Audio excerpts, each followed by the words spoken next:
Welcome. Wherever you are tonight, maybe lying beneath a warm blanket, maybe staring at the ceiling with the window cracked open to the quiet hum of the world. Tonight, we're drifting through the story of Dragon Ball Z, not as a battle of power and screams, but as a long, soft dream of courage, friendship, and endless becoming. You'll hear of Saiyans and gods, of dragons that remember every wish, of laughter that carried through galaxies told slowly, gently, like the rhythm of sleep itself.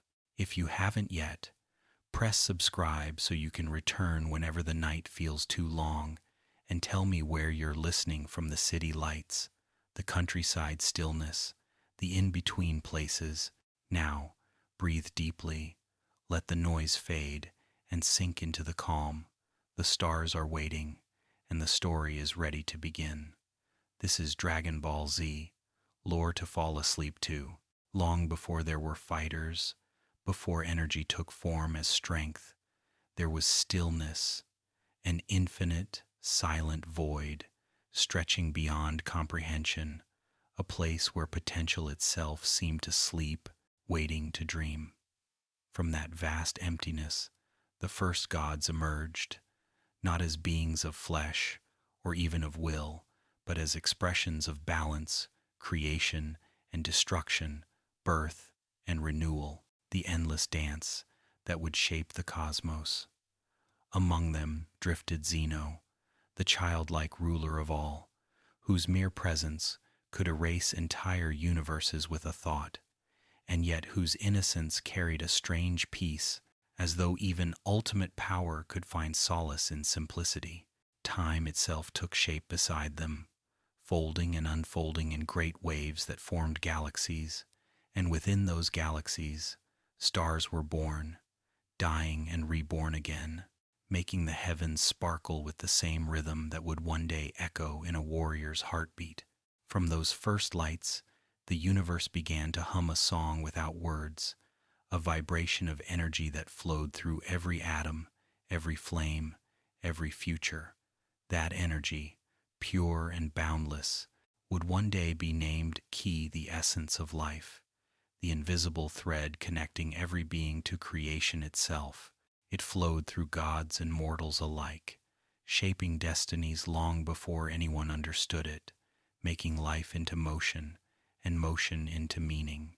Among the divine, the Kai emerged, caretakers of worlds, each one watching over their galaxies like gardeners tending fragile blossoms. Above them, the Grand Kai ruled with laughter and wisdom, teaching that existence was not about power but harmony. And beyond even them, the Supreme Kai of Time wove destiny itself into the fabric of reality, ensuring that the past, present, and future would forever intertwine like strands of golden light. Yet, where there is creation, there must also be destruction. For every god of peace, there was a god of ending, known as a Hakaishin, a destroyer. They were not evil but essential, erasing what had grown stagnant so that new life could take root. Beerus, the destroyer of Universe 7, slept through eons in the cradle of the cosmos, his dreams shaping the balance of stars, his temper dictating the rhythm of eras.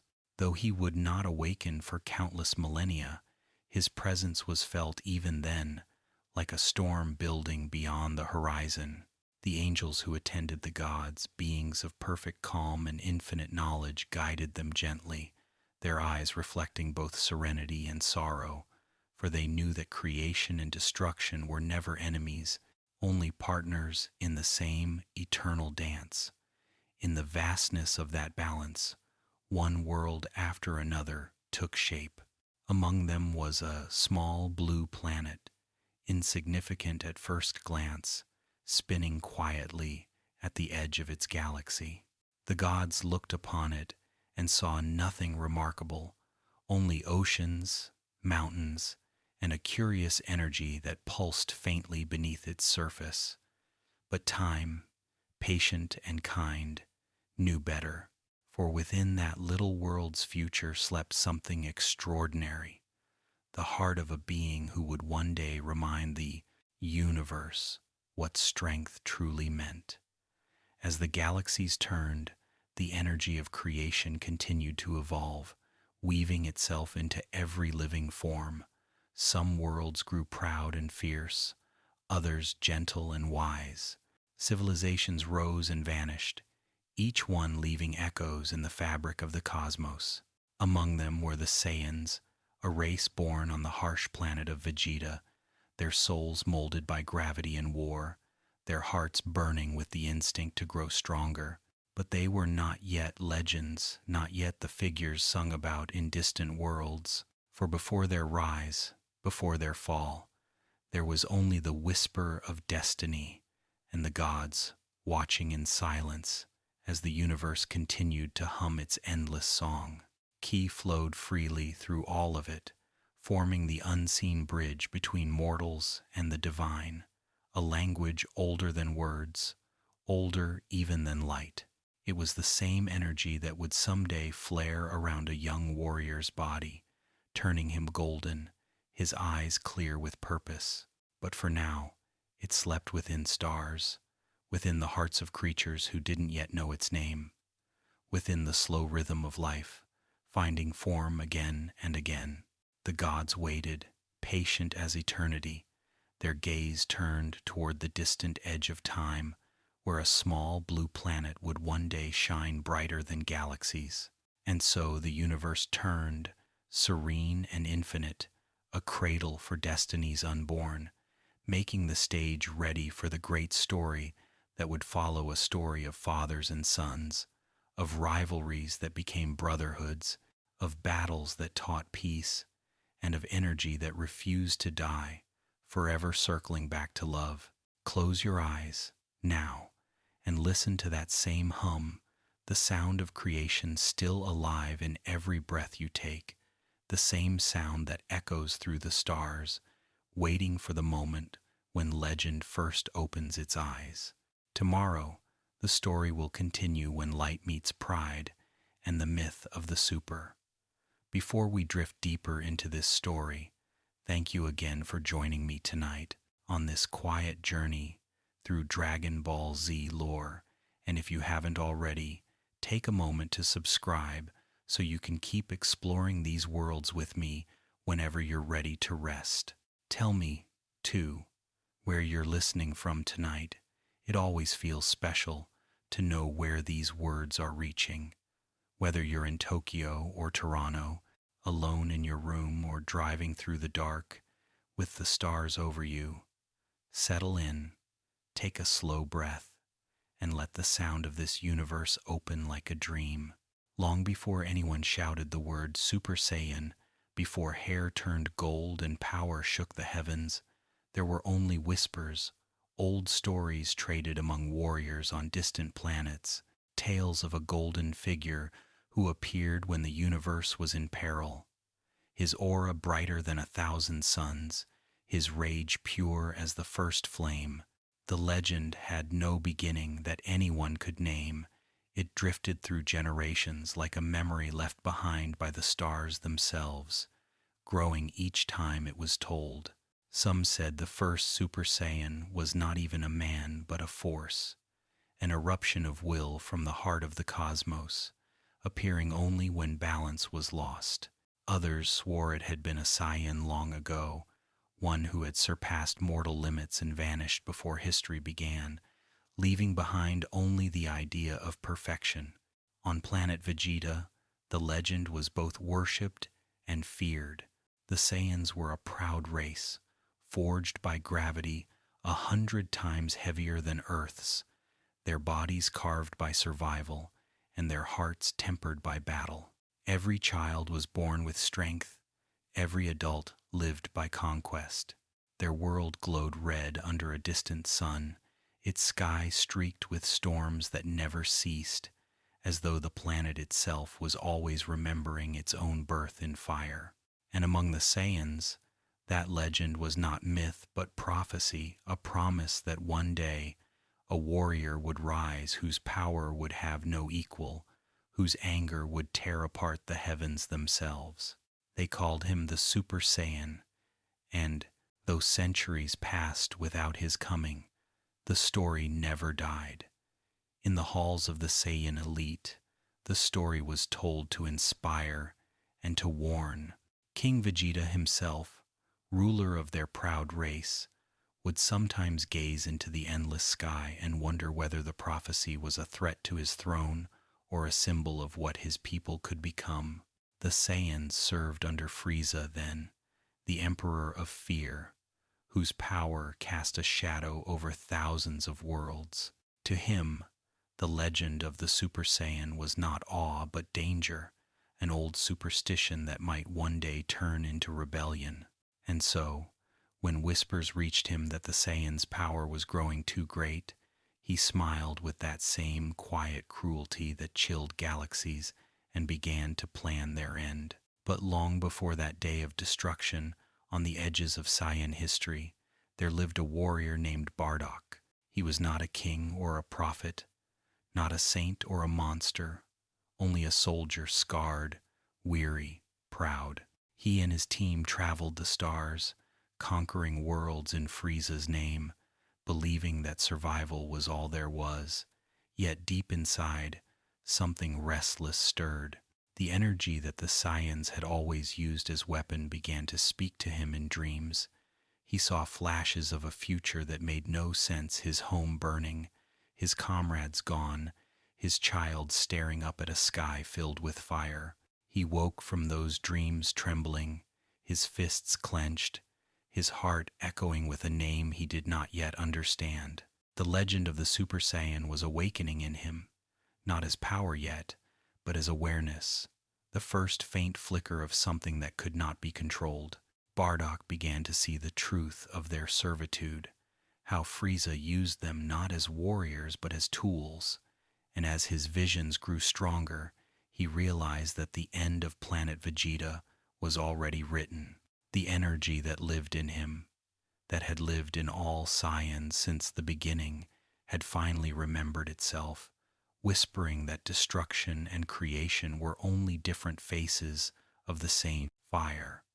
It was the same key that had flowed from the gods into the stars, the same rhythm that shaped galaxies. It had simply found a new vessel through which to sing. On distant worlds, the old Saiyan elders began to murmur that perhaps the prophecy had begun again, that Bardock's visions were the will of the cosmos, reasserting itself. Yet even as they spoke, Frieza's ships were already moving, the engines of fate humming with finality. The story of the Saiyans was reaching its end, but legends, like energy, never die. They only change form.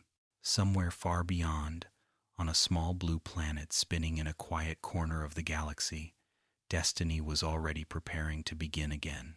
The legend of the Super Saiyan, older than memory, deeper than any single warrior, was not a tale of rage alone. It was the universe's own heartbeat, the moment when love and fury become one, when the spark of creation remembers that it cannot be extinguished. It would sleep again soon, waiting through generations for the right soul to call it forth, not with hatred, but with need, not for domination, but for protection.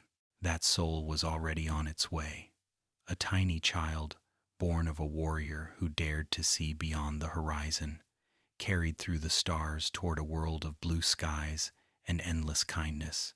And as planet Vegeta turned under its red sun, unaware that it was nearing its last dawn, the myth of the Super Saiyan shimmered above it like starlight, waiting, patient, eternal, because legends do not fade.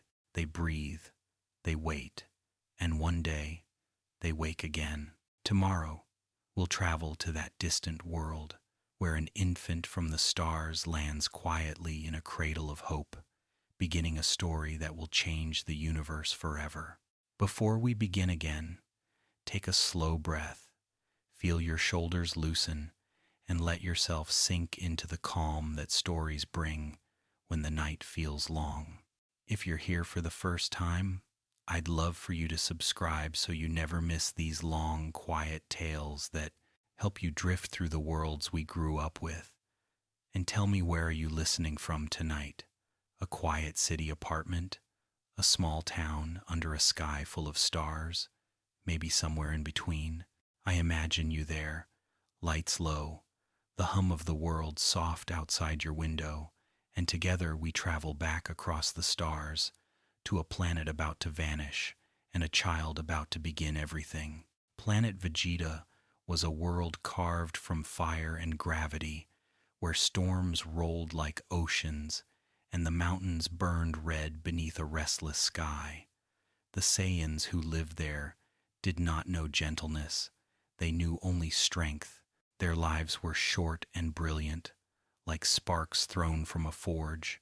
Even their children learned to fight before they learned to speak. They called this brutality pride, and pride was all they had.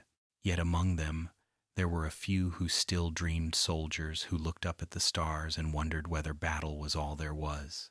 Bardock was one of those, a warrior with eyes tired from victory, a man who had killed more enemies than he could count and yet still felt hollow after every triumph. On a night when the twin moons hung low, he returned from a mission bruised but alive, greeted by comrades with laughter that didn't reach their eyes. Somewhere deep inside him, something shifted. He thought of his mate, Genie, gentle where he was fierce, quiet where he was loud, and the small child she had just given birth to, a boy with a name that sounded like a whisper, Kakarot. He had barely looked at the child before leaving again, as Saiyans were not built for tenderness. But now he couldn't stop thinking about him. He saw the child's face in every flame, felt his heartbeat in every silence. It was as though the universe itself was asking him to look beyond the endless cycle of battle and see what might come after. When the vision came again, it was clearer than ever. Bardock saw his world burning, Frieza's ship looming above the atmosphere, a sphere of light gathering at its core. He saw the Saiyans shouting, not in unity but in confusion, their pride dissolving into terror, and beyond it all, he saw the child, his child, escaping, cradled by the stars, falling toward a small, blue planet where the air was soft and the gravity kind. He woke from the vision shaking, drenched in sweat, the echo of his own scream still ringing in his ears. Jine asked him what was wrong, and he couldn't answer. He could only hold her hand, the rare gesture of comfort between two warriors, and whisper that she had to trust him. Bardock's decision came quietly. No speeches, no defiance, just a father walking into destiny. He took the tiny pod where his son slept, checked the coordinates one last time, and sent it hurtling toward Earth. He didn't know why that planet felt right, only that every instinct told him it was safe. Maybe it was fate. Maybe it was the same divine rhythm that had once guided the gods themselves. The capsule vanished into the stars, a streak of light across the endless night, carrying within it not just a child, but the last hope of a dying race. Jean stood beside him, tears tracing lines down her cheeks, and for the first time in their lives, they said goodbye not as warriors, but as parents. When Frieza's ship appeared in the sky, its engines humming like the end of the world, Bardock didn't run. He gathered what was left of his comrades and flew to meet it, fire trailing behind him, the planet trembling beneath their feet. They shouted their rage into the void, tiny figures against a leviathan of metal, their ki blazing bright enough to light the clouds. Bardock was the last to reach Frieza's ship, his armor scorched, his lungs burning, his power surging beyond what he had ever known. He saw the tyrant above him, smiling, amused, a hand raised lazily. In that instant, Bardock screamed not in fear, but in defiance, pouring everything he was into one final blast. It was beautiful for a heartbeat, that light like the birth of a star. Then Frieza's laughter echoed, and the orb of energy he released was larger than the sky. The planet below cracked like glass. Bardock's attack vanished into its brilliance. For one eternal moment, he saw his visions again, his people, his home, and his son, and then everything became light. Planet Vegeta was gone, but destruction, as the gods once taught, is never the end. In the endless silence that followed, something in the universe shifted again. The energy that had fueled the Saiyans did not die with them. It scattered, carried by starlight across space, finding new homes, new hearts, new stories. On that distant blue planet, the tiny capsule fell through the clouds and landed softly in a forest clearing, smoke curling into the air, leaves dancing in the wake of its arrival. Inside, the child stirred, eyes wide and unafraid, the stars reflected in them like memories of another life.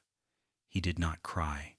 He simply looked at the world around him as though he recognized it, as though he had always been meant to find it. The story of Goku began not with triumph, but with loss. The last breath of a dying race turned into the first breath of a new beginning. And as the wind swept over the forest, rustling the leaves like an ancient lullaby, the universe seemed to exhale too, whispering its quiet approval. Every ending, after all, is only the beginning of another kind of light. Next, we'll travel with that falling star, the child who would forget his name, his past, and his destiny, and learn what happens when power is born into kindness. Before we begin again, take a deep breath in through your nose and let it out slowly, feeling your heartbeat fall into the rhythm of this story. If you haven't yet, go ahead and subscribe so you can stay with me through the whole of this quiet retelling, through every spark of ki and every whisper of legend, and tell me in the comments where you're listening. From I love, picturing this web of people around the world, all drifting to sleep, to the same words, the same stars. Now let's return to that forest, and the child sleeping inside his fallen ship, as the night above him filled with new light. The pod that carried Kakarot from the ashes of his home lay nestled between trees, steam rising from its metal surface as the sounds of the forest returned, the chirping of insects, the crackle of leaves in the wind, the quiet murmur of life, unaware that the universe had just changed forever. The door hissed open, and a small figure tumbled out, his tail curling in the cold air, his eyes wide with wonder. He looked around at this new world, this gentle planet where the sky was blue even at dusk, and though he didn't understand what he was seeing, something inside him felt right, as if the stars that had sent him here had whispered that he was safe. It was an old man named Gohan who found him, walking through the woods as he often did, following the stream that caught the light of the moon like silver thread. He heard the sound first, a faint cry, not frightened but curious, and when he parted the branches he saw the strange round pod, the child beside it. The boy looked up at him with eyes too calm for his age, as though he already knew him. Gohan hesitated. He was old, and he had seen enough of the world to know danger when it hid behind innocence. But something in the boy's face reminded him of kindness long lost, and he reached out his hand. The boy took it without hesitation. In that small, simple gesture, the story of the Saiyan warrior ended, and the story of the earthling hero began. Gohan took the child home, naming him Goku after the boy in the ancient legends, because he had fallen from the heavens and survived. The child was wild at first, strong beyond reason, temper quick, spirit untamed, but Gohan had patience, born of solitude. He taught Goku how to walk the forest paths, how to listen to the wind, how to greet the morning with gratitude and the evening with calm. For a while they were simply a grandfather and a grandson, two souls sharing quiet days. The pod that had brought Goku to Earth lay hidden under vines, forgotten like a dream fading with the dawn. Then, one day, while Goku played on the mountainside, he fell hard, head striking rock. The world went silent for a moment, and when Gohan reached him, terrified, he found the boy still breathing but strangely different. The wild look in his eyes was gone, replaced by something softer, something human. He remembered nothing of his mission, nothing of his origin. The Saiyan inside him had gone quiet, leaving only the child who laughed at butterflies and called the sky home. From that day forward, Goku was gentle, curious, and kind, a heart untouched by the ambition of his people, a soul reborn through accident or perhaps through fate. Years passed in peace. The boy grew strong but never cruel, fighting only when the forest demanded protection, climbing trees to rescue birds' nests, catching fish with laughter that echoed through the valleys.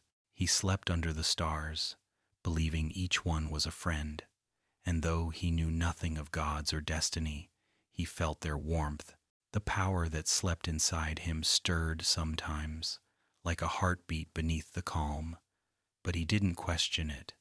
He was happy, and for a while, the universe allowed that happiness to remain untouched. One night, the moon rose full and bright over the mountains, and Goku, restless with energy, went outside to stare at it. Its light filled his eyes, ancient and commanding, the same moon that had watched over Saiyan warriors on their own world. He felt something awaken, something vast and terrible and beautiful, and before Gohan could reach him, the child's small body began to change. Muscles swelled, bones stretched, fur burst across his skin, and where a boy had stood, a giant ape now roared at the sky. The forest trembled, the ground cracked, and the old man realized the truth that this was no ordinary child, but something from beyond the stars.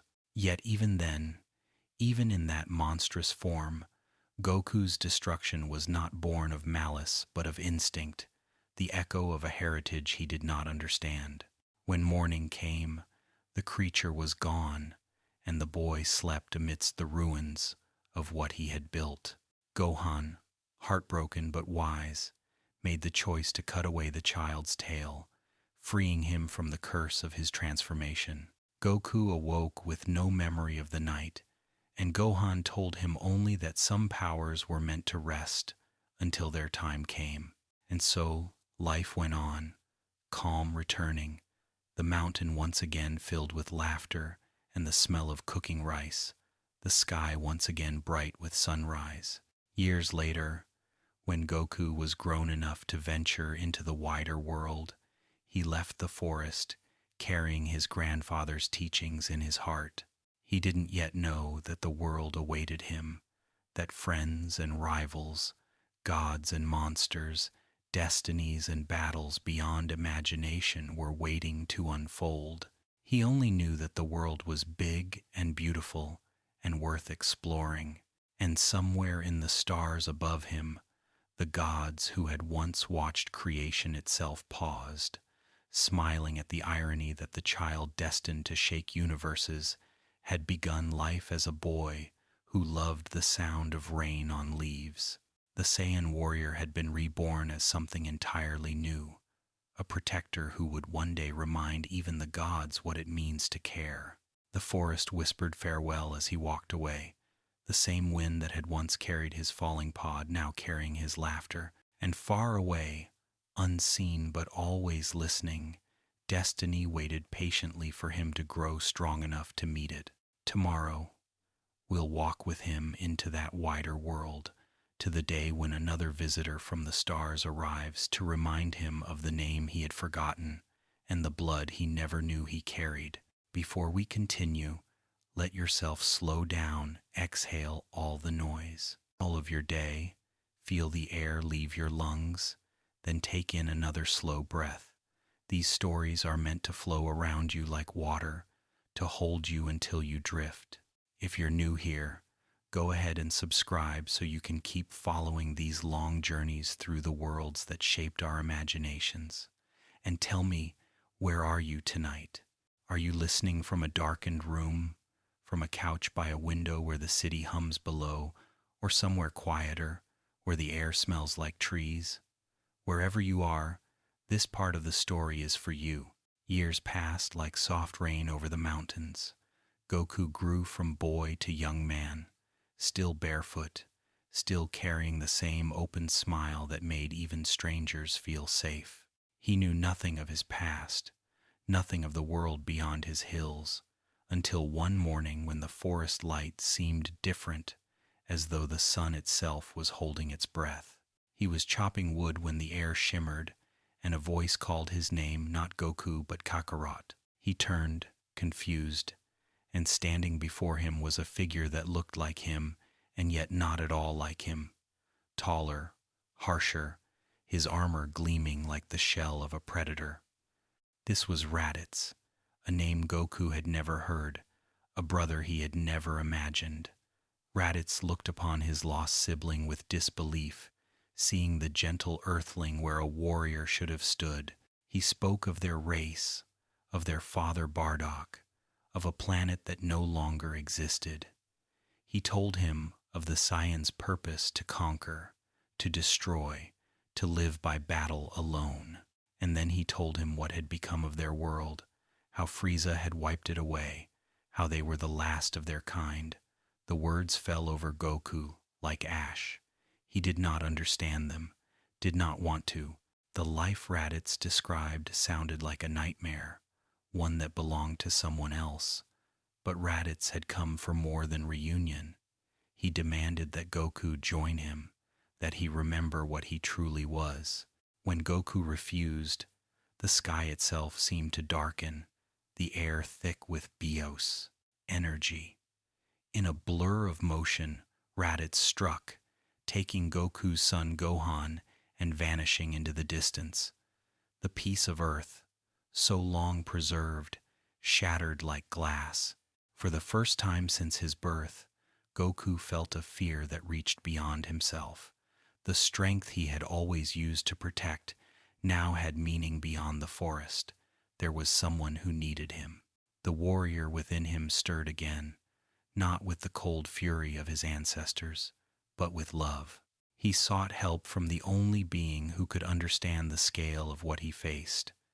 Piccolo, the demon who had once been his enemy, the shadow born from the ambitions of a Namekian sage.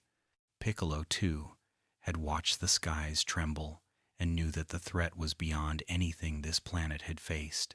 Reluctantly, they formed an alliance, two rivals bound by necessity and the unspoken recognition that both were fighting for something greater than victory. They found Raditz in a field that had once been golden with grass and now lay blackened by his energy. The air around him pulsed with the power of the Saiyan race, the same power that slept within Goku, waiting to awaken. The battle was unlike anything Earth had ever seen. The ground split beneath their feet, the sky cracked with light, and every breath burned with the heat of ki. Raditz was faster, stronger, crueler. But Goku and Piccolo fought with something he did not understand. Purpose born from connection. They were not fighting for conquest, but for life itself. Still, even together, they could not overcome him. It was only when Raditz taunted him with the cries of his child that something within Goku broke. The energy that had once been dormant surged through him like wildfire, his body remembering what his heart had forgotten. He moved faster, struck harder, until even Raditz's arrogance faltered. But victory came not from rage, but from sacrifice. In the end, Goku held his brother in place, pinning him long enough for Piccolo to unleash his ultimate attack, the beam of destruction that would pierce them both. The light flashed, brilliant and final, and when it faded, the brothers lay together on the ground, one dying in confusion, the other in peace. Goku's last breath carried no hatred. He smiled, whispering a farewell that was both to his brother and to the part of himself that had belonged to another world. Raditz, eyes wide, realized too late that the bond he had mocked was something far greater than pride. It was love, the force that even gods envy. The wind blew gently across the field, carrying away the smoke. Piccolo stood in silence, watching as the soul of his rival faded. He had not expected to feel grief, but he did, because in Goku's final act, he had witnessed a kind of strength he had never known, the power to give everything for others. And as the dust settled, Piccolo turned his eyes toward the horizon, where he could sense other energies stirring, distant yet approaching.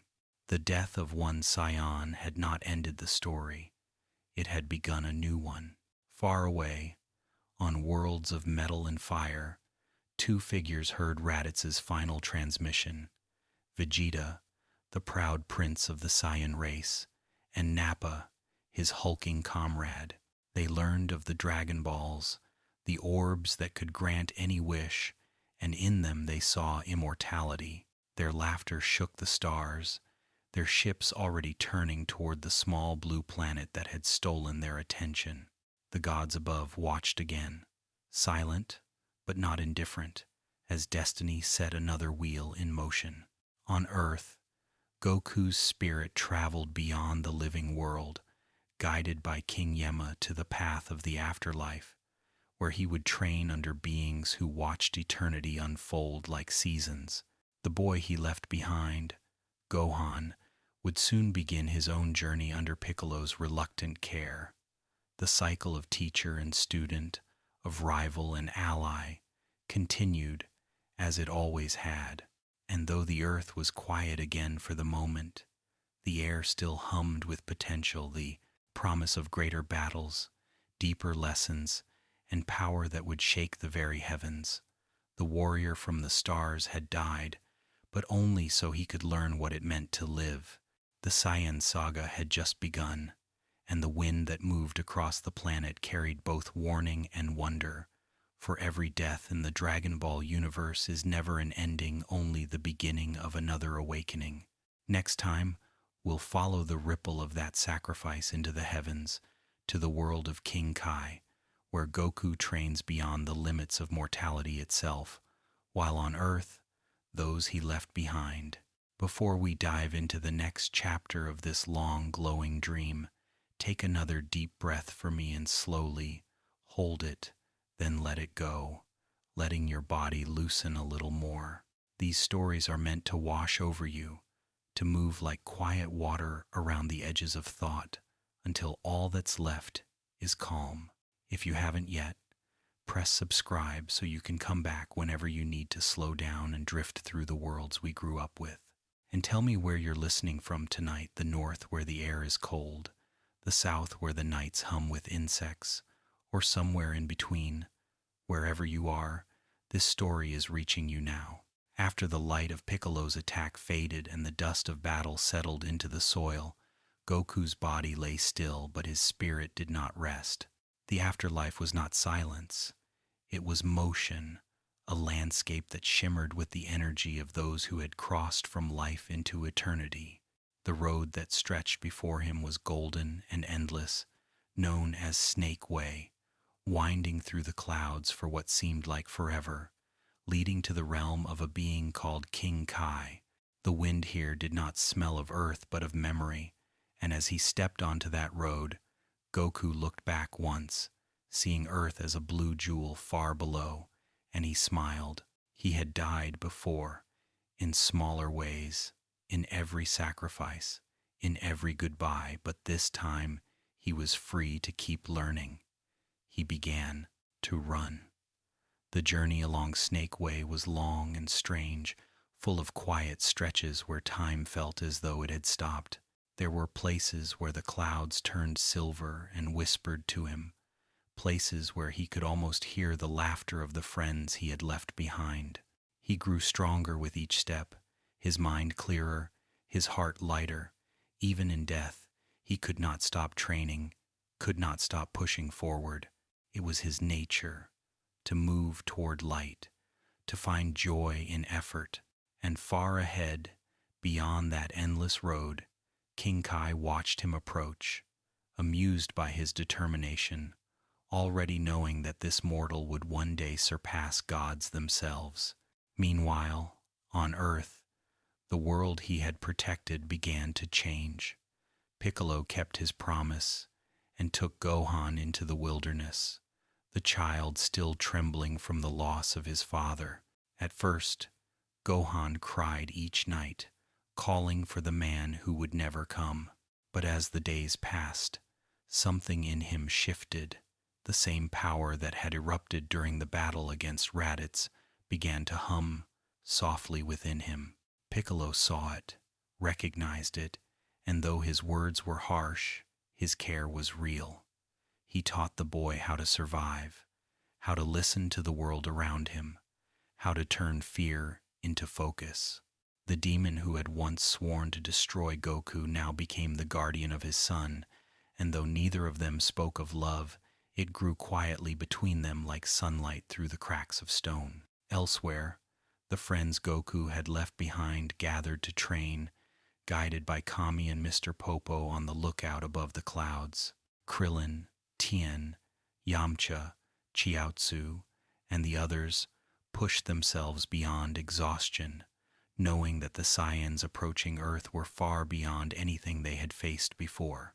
They trained not for glory but for survival, their bodies aching, their spirits burning. Even Bulma, with her restless genius, worked tirelessly, crafting devices and searching for ways to track the Dragon Balls that could restore what was lost. Across the planet, a quiet tension grew, not fear, but readiness, the calm before the storm. Back in the afterlife, Goku finally reached King Kai's small planet, floating in the endless void like a marble of green and blue. Gravity there was 10 times stronger than Earth's, and when he first tried to stand, he fell face first into the grass. King Kai laughed, his round body shaking, his antennae twitching with amusement. He taught through humor, through riddles and jokes, but beneath the laughter was a wisdom as old as creation. He told Goku that true strength was not in destruction but in understanding, that speed without awareness was chaos, and that the greatest fighters were those who could still smile while holding the weight of worlds. Under King Kai's watch, Goku learned techniques that would become legend. The Kaioken, a burst of energy that multiplied his power at the cost of his body, and the Spirit Bomb, a gathering of the universe's life force itself. Each day he pushed his limits until the very air around him glowed. Yet even in all that power, he never lost his simplicity. He laughed at King Kai's jokes, fed the monkey bubbles, and chased the cricket Gregory across the tiny planet until sweat covered his skin. He was the same boy who had once played by the river under the mountain, stronger, yes, but still full of wonder. Down on Earth, the time of peace ran out. 2 meteors streaked through the atmosphere, flames trailing behind them, and when they struck the soil, the ground split open. Vegeta and Nappa had arrived. They stepped from their pods like kings returning to their throne, the air around them bending from the weight of their power. The sky dimmed, the wind stilled, and the earth seemed to understand that gods had come to test it. The heroes gathered, standing together against a force they could barely comprehend. For the first time, humanity faced extinction not by accident but by will, and in the heavens, Goku felt it, the ripple of their fear, the calling of his friends. He bowed to King Kai, thanked him for everything, and prepared to return. The gods watched as he stood on Snake Way again, light gathering around him like sunrise. He had crossed death itself to reach this moment, and now he would cross life to save it. On Earth, the first screams of battle echoed across the plains. Piccolo stood before Gohan, his expression unreadable, his power rising. Krillin clenched his fists, and somewhere, A wind swept across the fields, carrying with it the faintest whisper of laughter, the promise that Goku was on his way. The story of Dragon Ball had always been one of arrival. The arrival of friends, of enemies, of new strength. This would be no different. The child from the stars was returning, and the earth, his true home, waited for him like dawn waits for the Sunday. Tomorrow, we'll stand on that battlefield with them to watch the earth's mightiest warriors face the fury of the Saiyans, to see courage tested and lives rewritten under a sky heavy with destiny. Before the story unfolds, take a long breath and let the air leave you slowly, your shoulders melting into whatever holds you up tonight. If you're new here, press subscribe so you can follow every quiet step of this retelling, and in the comments tell me where you're listening from: the mountains, the coast, the city streets gone still. Picture yourself there while the wind begins to move again above the scarred fields of earth. The sun had barely risen when the sky split open. Two streaks of light burned through the clouds, carving their descent like falling stars that refused to fade. The people who saw them thought they were meteors, but the warriors waiting below knew better. Piccolo and Gohan stood side by side on the plains, the grass bending beneath the pressure of the energy falling toward them. Krillin, Tien, Yamcha, and Chiaotzu gathered nearby, their ki flaring nervously, hearts steady only because there was no time left for fear. And then the earth shook, two great impacts throwing dust high into the air, and from that dust stepped Vegeta and Nappa, living storms wrapped in armor, eyes cold with curiosity. They did not speak at first. Nappa's laughter rumbled like thunder, while Vegeta's gaze swept the horizon, as if judging the worth of an entire planet. The air around them shimmered with heat from their power alone. They were Saiyans, the same race that had given birth to Goku, and yet they seemed carved from something older, harder. Piccolo felt it instantly. These were not enemies that could be reasoned with. They were tests sent by fate itself. The battle began, not with a shout, but with silence, the kind that comes before lightning. Nappa moved first, faster than the eye could follow, his blows tearing the air apart. The warriors of Earth fought back with courage that made even the heavens pause. Yamcha striking with spirit, Tien and Chiaotzu moving together like wind and shadow. But courage and power are not the same, and soon the sky filled with smoke. The earth split open under Nappa's assault, craters blooming where grass had once grown. Yet even in despair, there was light. Every fallen friend gave the others time. Every breath bought another heartbeat of hope. High above, King Kai watched with quiet sorrow. Beside him, Goku trained harder, his aura flashing red with the strain of Kaioken, the technique that burned life itself to kindle power. He could feel their fear as clearly as their faith, and with every pulse of his heart, he ran faster along the path back to Earth. Each step shattered the clouds beneath his feet, each thought a prayer that he would not be too late. On the battlefield, Chiaotzu gave his life to stop Nappa, a small body wrapped in light, whispering Tien's name as he vanished. Tien's cry echoed through the plain, his final attack blazing bright before fading into nothing. Piccolo's teeth clenched, Gohan's eyes filled with tears he could not yet understand. And then came Yamcha's fall, a single explosion marking the end of another light. One by one, they fell, until only Piccolo, Krillin, and Gohan remained. The earth trembled, as though mourning them. Nappa laughed again, confident, invincible, but he did not notice the way the air began to change, the faint hum, the sudden shift in the wind. Piccolo felt it first, a warmth rising from far beyond the clouds, a presence familiar and infinite. He turned his face toward the sky and smiled, a rare, brief smile. "He's coming," he whispered. Nappa hesitated, his grin faltering, as if some primal instinct warned him that something greater was descending. And then the light appeared, a streak of gold and white, cutting through the clouds like dawn itself. Goku landed gently, the grass barely bending beneath his feet. He looked at the devastation around him, the fallen bodies of friends, the scorched earth, the trembling of his son, and his expression changed from sorrow to resolve. Without words, he walked forward, the air rippling with power as he moved. Even Vegeta's eyes narrowed in interest. "So this is Kakarot," he murmured. Nappa stepped forward, eager, but Goku's power rose higher still, calm and terrible, and when he spoke, his voice was soft. "You've hurt my friends."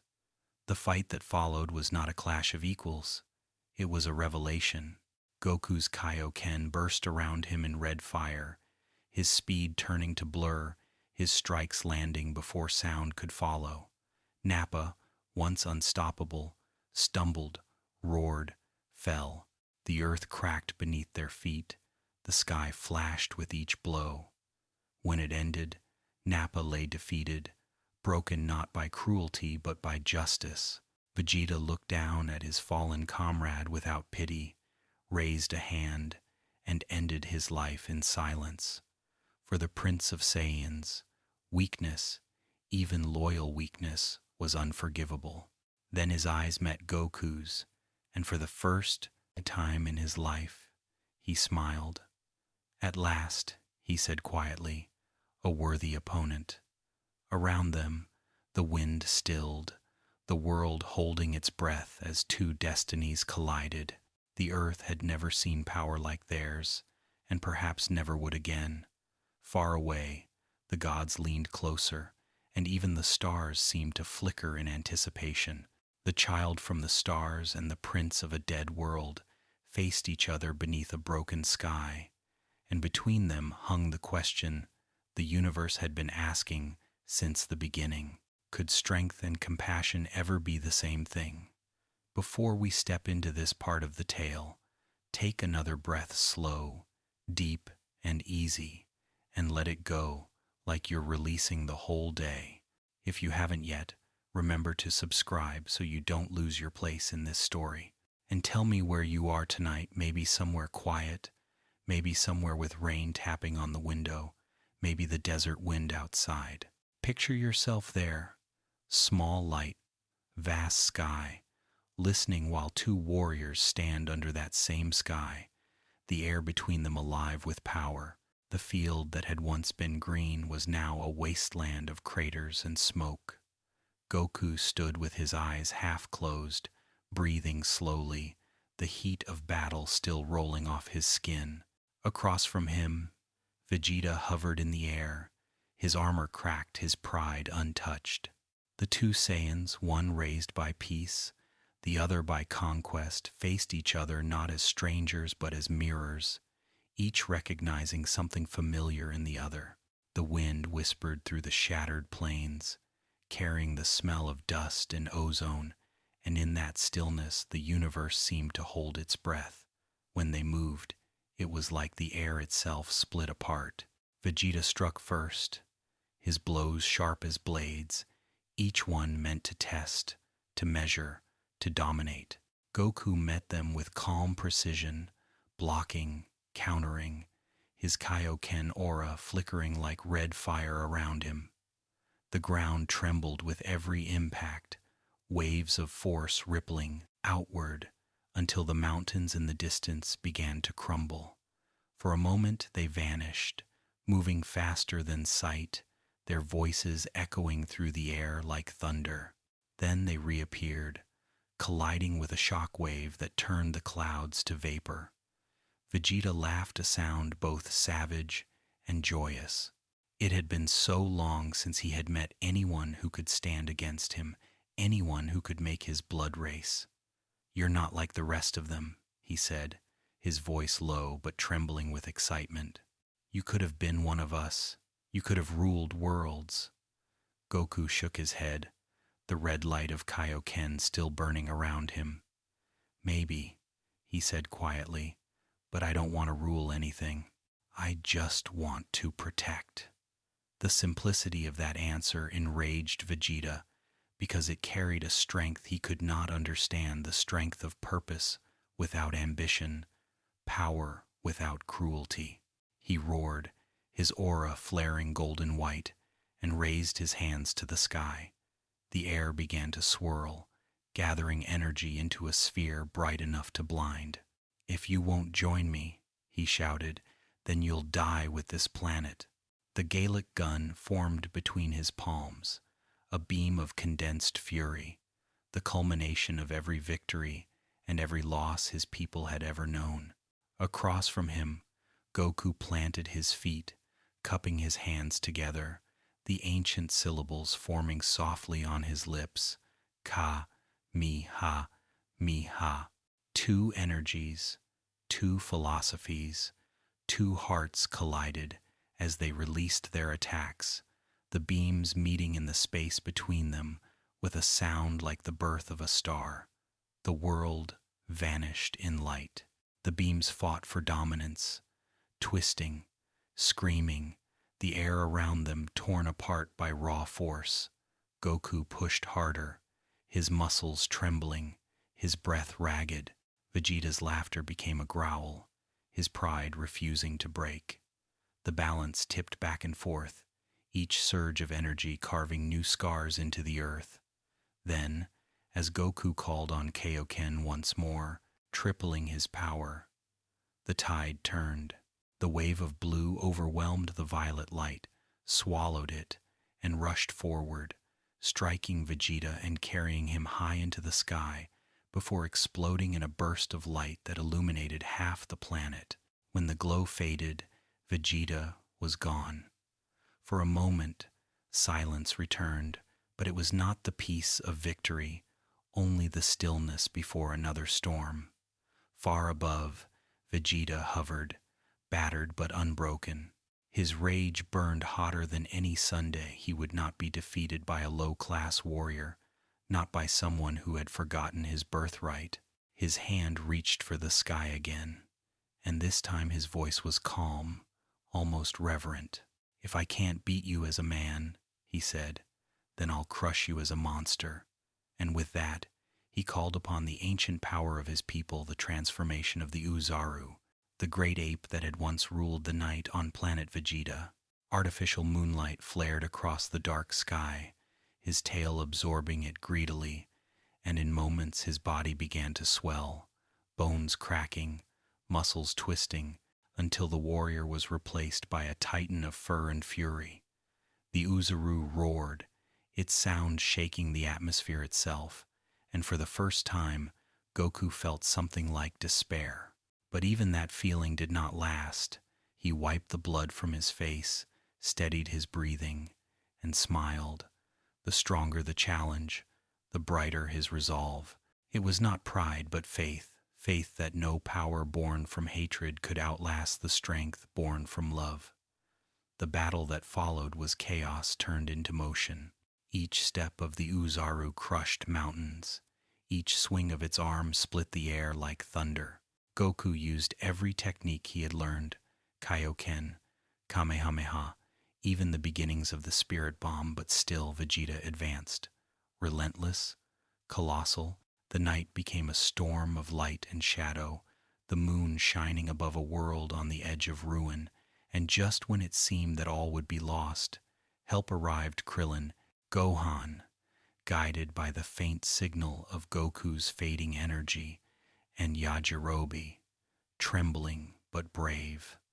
Together, they saw what had to be done. The tail that fed Vegeta's transformation had to be severed. While Goku held the beast at bay, his body broken but his spirit unyielding, the others struck.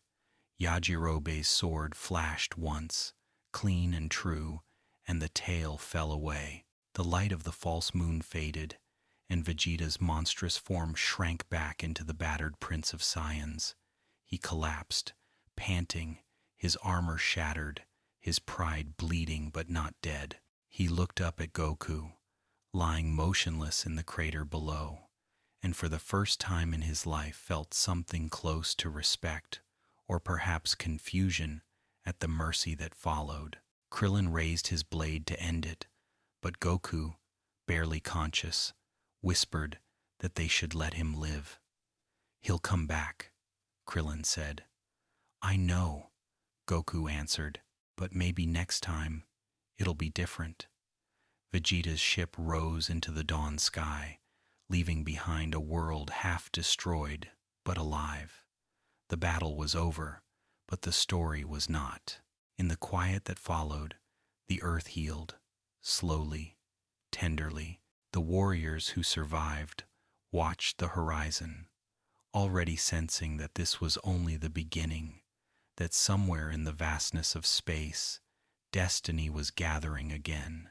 And as the wind moved through the broken plains, carrying dust and sunlight together, Goku slept, dreaming of stars, of old legends, of new worlds. Before we leave Earth once more, take a breath so deep it feels like you're filling your chest with starlight, and let it out slowly until the quiet settles around you. If you're new here, press subscribe so you can drift with me through every one of these long, gentle stories. And tell me in the comments where you're listening from tonight. The northern lights, the city glow, a small, quiet room that smells faintly of rain.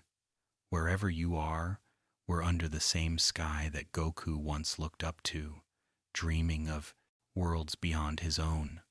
Weeks had passed since the battle with Vegeta. The earth, scarred and trembling, had begun to heal. Grass growing again over the shattered fields, rivers clearing from the dust of battle. The heroes who had fallen were mourned, and those who remained tried to rebuild their strength. Goku lay in a hospital bed high in the mountains, every breath a lesson in patience, his body still healing from wounds that reached deeper than bone. Gohan visited often, sitting by the window, reading aloud from stories about galaxies and explorers, unaware that soon he would become one himself. Piccolo, whose life had ended to save him, existed now only as memory, but it was that memory that sparked the next journey. Bulma was the first to realize it. The Dragon Balls on Earth could no longer summon Shenron, for Piccolo's death had taken Kami with him. The link between Guardian and Dragon was gone, but in that loss, she found a clue. The Namekian had come from somewhere, another world, another people. If there was a home for him, then perhaps there were other Dragon Balls, other dragons, other wishes waiting to be spoken. And so she began her work, her fingers moving through wires and metal and equations like a kind of music, building a ship from fragments of Saiyan technology. It hummed under her hands, eager to fly, a vessel that would carry hope into the stars. When Goku was strong enough to stand again, he joined them in spirit, though his body still ached too much for the journey.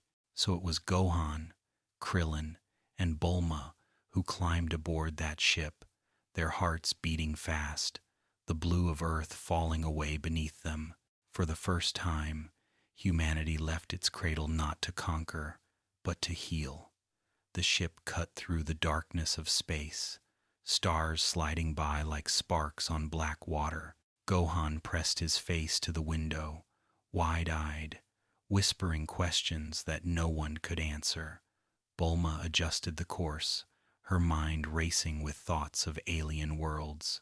Krillin sat quietly, his thoughts with the friends they had lost, and somewhere behind them, Goku trained in secret, his body recovering, his spirit rising again. The journey to Namek was long and quiet. Outside, the stars burned in colors no human eye had seen, each one a reminder that the universe was vast and alive.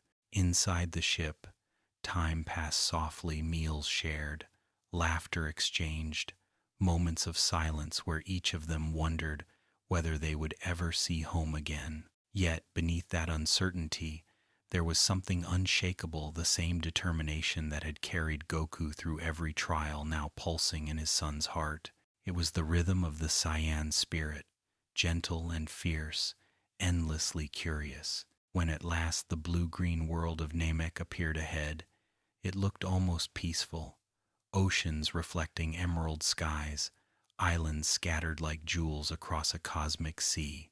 But peace in the Dragon Ball universe is never untouched for long.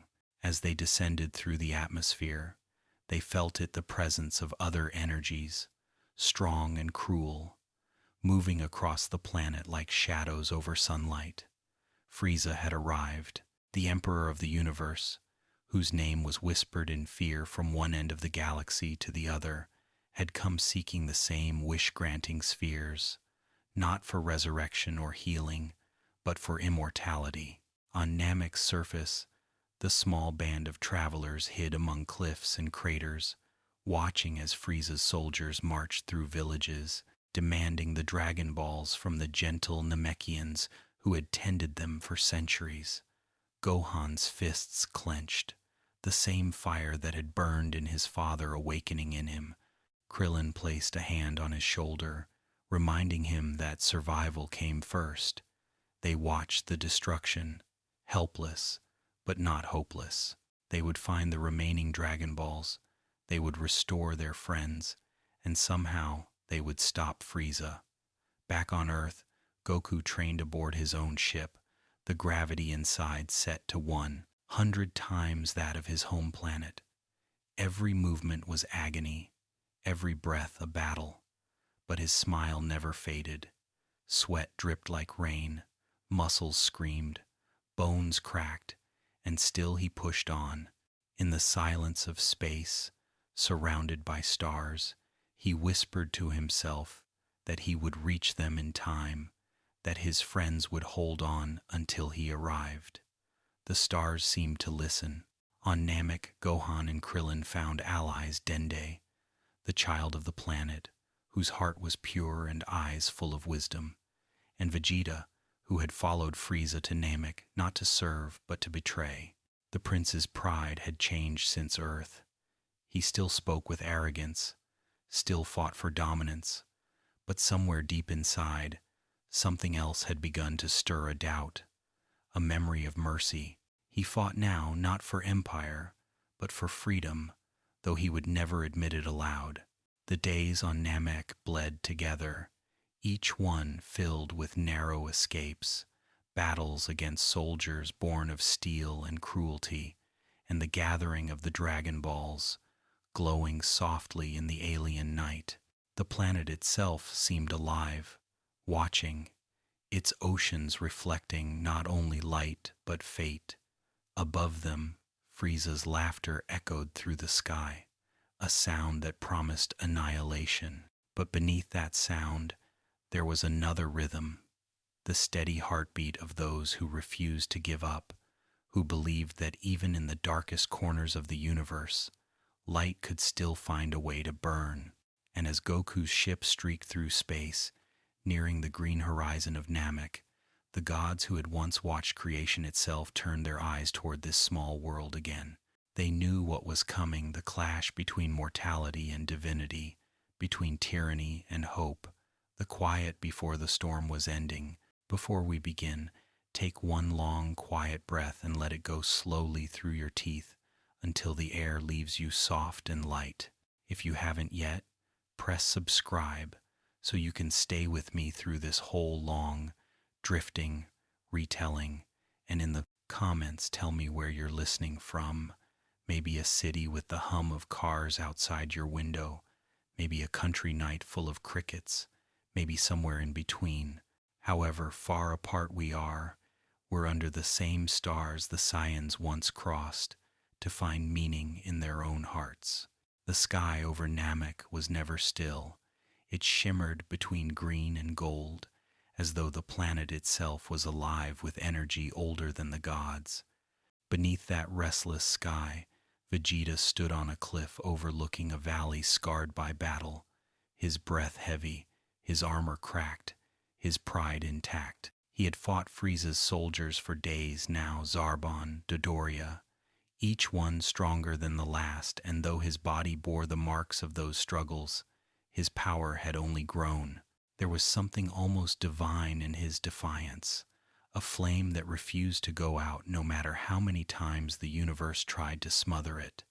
The prince of the fallen Saiyan race no longer served anyone. He was reborn through battle, shaped not by orders but by rage and the faint, impossible hope that he could still choose who he was. He remembered his world as it had been before Frieza destroyed it, the red skies of planet Vegeta, the sound of storms rolling across mountains of iron, the way every heartbeat had been a promise to become stronger. He had been a child when his world burned, but even then he had understood that power meant survival. He had knelt before Frieza not out of loyalty, but because he believed that one day he would surpass him.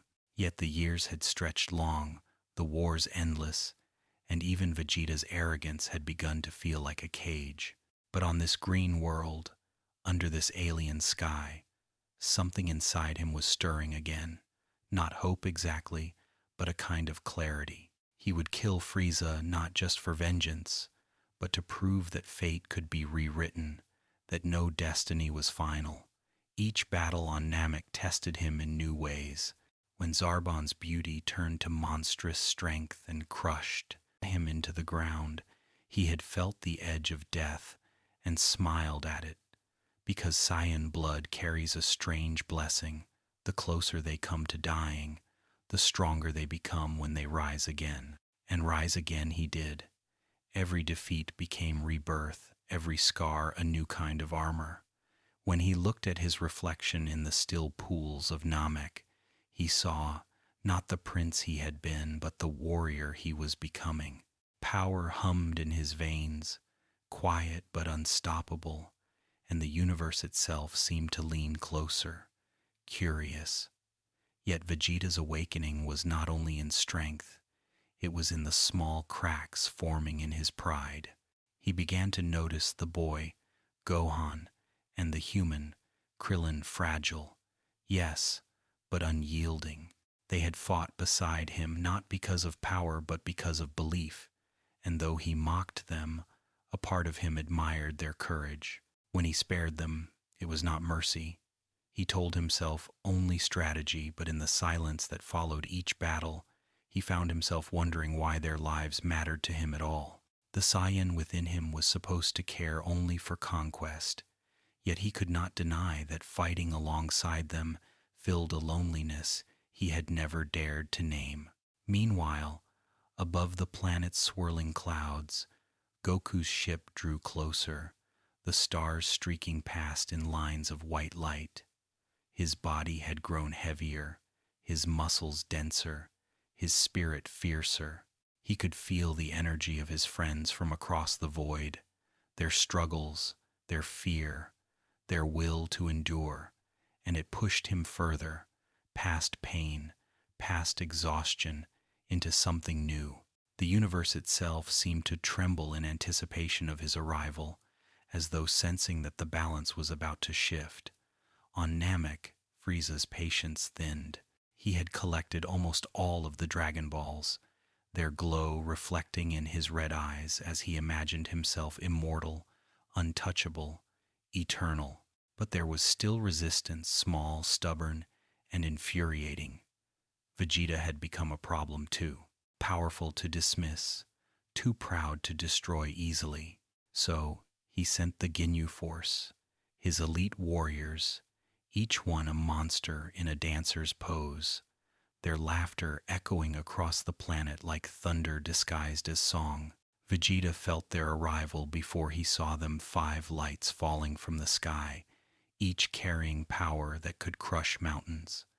For the first time in years, he felt something almost like fear, and yet he smiled, because fear, for Saiyans, was never a signal to flee. It was a reminder to rise. When he faced them, surrounded by Krillin and Gohan, he did not stand as a prince or a survivor, but as something else entirely, a man who had finally accepted that his destiny was not to serve or even to rule, but to defy. The battles with the Ginyu Force were chaos painted across the sky, light flashing, earth shattering, laughter twisting into screams. Each clash pushed Vegeta closer to his limits, but also beyond them. He realized, with something like awe, that he was no longer fighting only to win. He was fighting to become. Every punch thrown, every breath drawn, was a declaration of existence. He, Vegeta, son of no one now, would outlive his own legend. By the time Goku's ship pierced Namek's atmosphere, Vegeta stood bloodied but unbroken, his aura flickering like a dying star refusing to fade. He had lost everything that once defined him, his home, his people, his pride and purity, but in their absence he had found something more profound, the understanding that power alone was not meaning. He could not say the word yet, could not even think it clearly, but deep in the fractured mirror of his heart, something like compassion had begun to take root. And far above, the gods who watched mortals weave their destinies saw in him the faint spark of change, the promise that even the proudest hearts could learn to bend toward the light. Before the story unfolds, take one more long breath, in through your nose, out through your mouth, slow enough that you can feel your heartbeat fall into rhythm with the words. If you haven't yet, press subscribe so you can follow this entire long, star-bright tale through to its quiet end. And tell me where you're listening from tonight. Maybe the deep countryside where the sky is still full of stars, maybe a dim apartment with only the hum of the street outside, maybe a bed that's finally warm. Imagine that the same night covers you and the world we're about to enter again.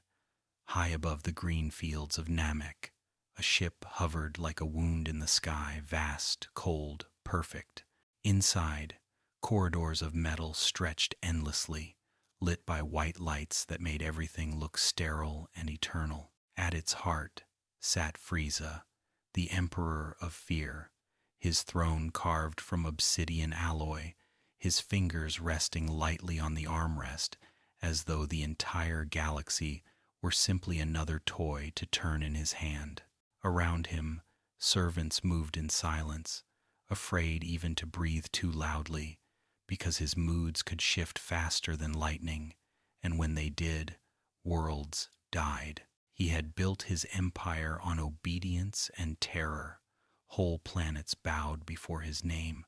Armies of warriors carried out his will, wiping civilizations from existence with a thought. To him, destruction was not cruelty but art, the shaping of reality according to desire. He saw the universe as a field of clay, and himself as the sculptor who gave it order. When he smiled, it was beautiful and horrifying, the smile of someone who believed utterly in his own perfection. Immortality was his dream, not because he feared death, but because he could not bear the thought that anything might exist without his control. When he heard of the Dragon Balls, of a planet where wishes could rewrite the laws of existence, his fascination became hunger. For the first time in centuries, he felt curiosity not for knowledge, but for power beyond measure. He descended upon Namek like a storm dressed in silk, his voice gentle, his eyes merciless. The Namekians, peaceful and simple, had never known an evil so refined. He questioned them politely before tearing their villages apart, the Dragon Balls taken one by one. He promised mercy and delivered none. The cries of the dying echoed through the planet's atmosphere, carried on winds that smelled of iron and ash. Yet for all his perfection, Frieza's empire had one flaw. It had created its own undoing. In the ruins of his conquests lived those who remembered Saiyans scattered across the stars, rebels hidden in the shadows, hearts that still dared to defy him.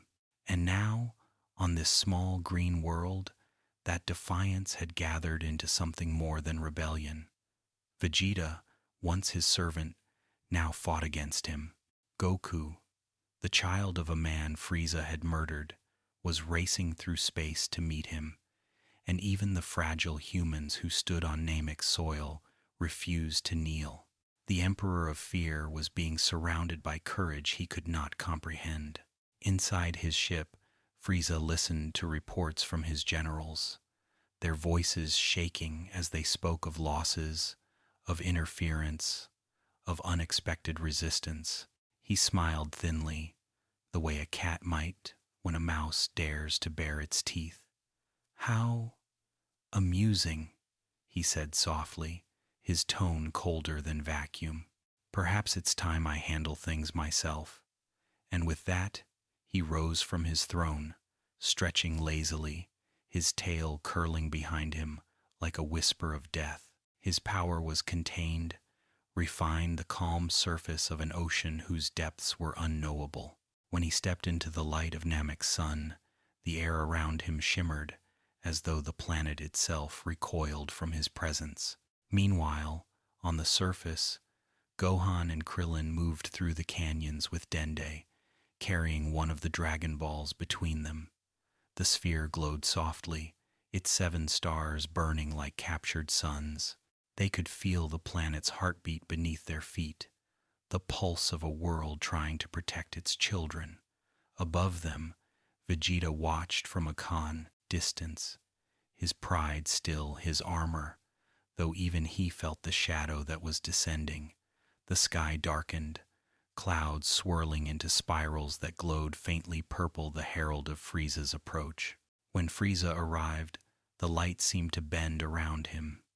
He looked down upon them with the bored expression of a god visiting insects. His voice was pleasant, almost musical. "You've been very troublesome," he said, "and I do admire that.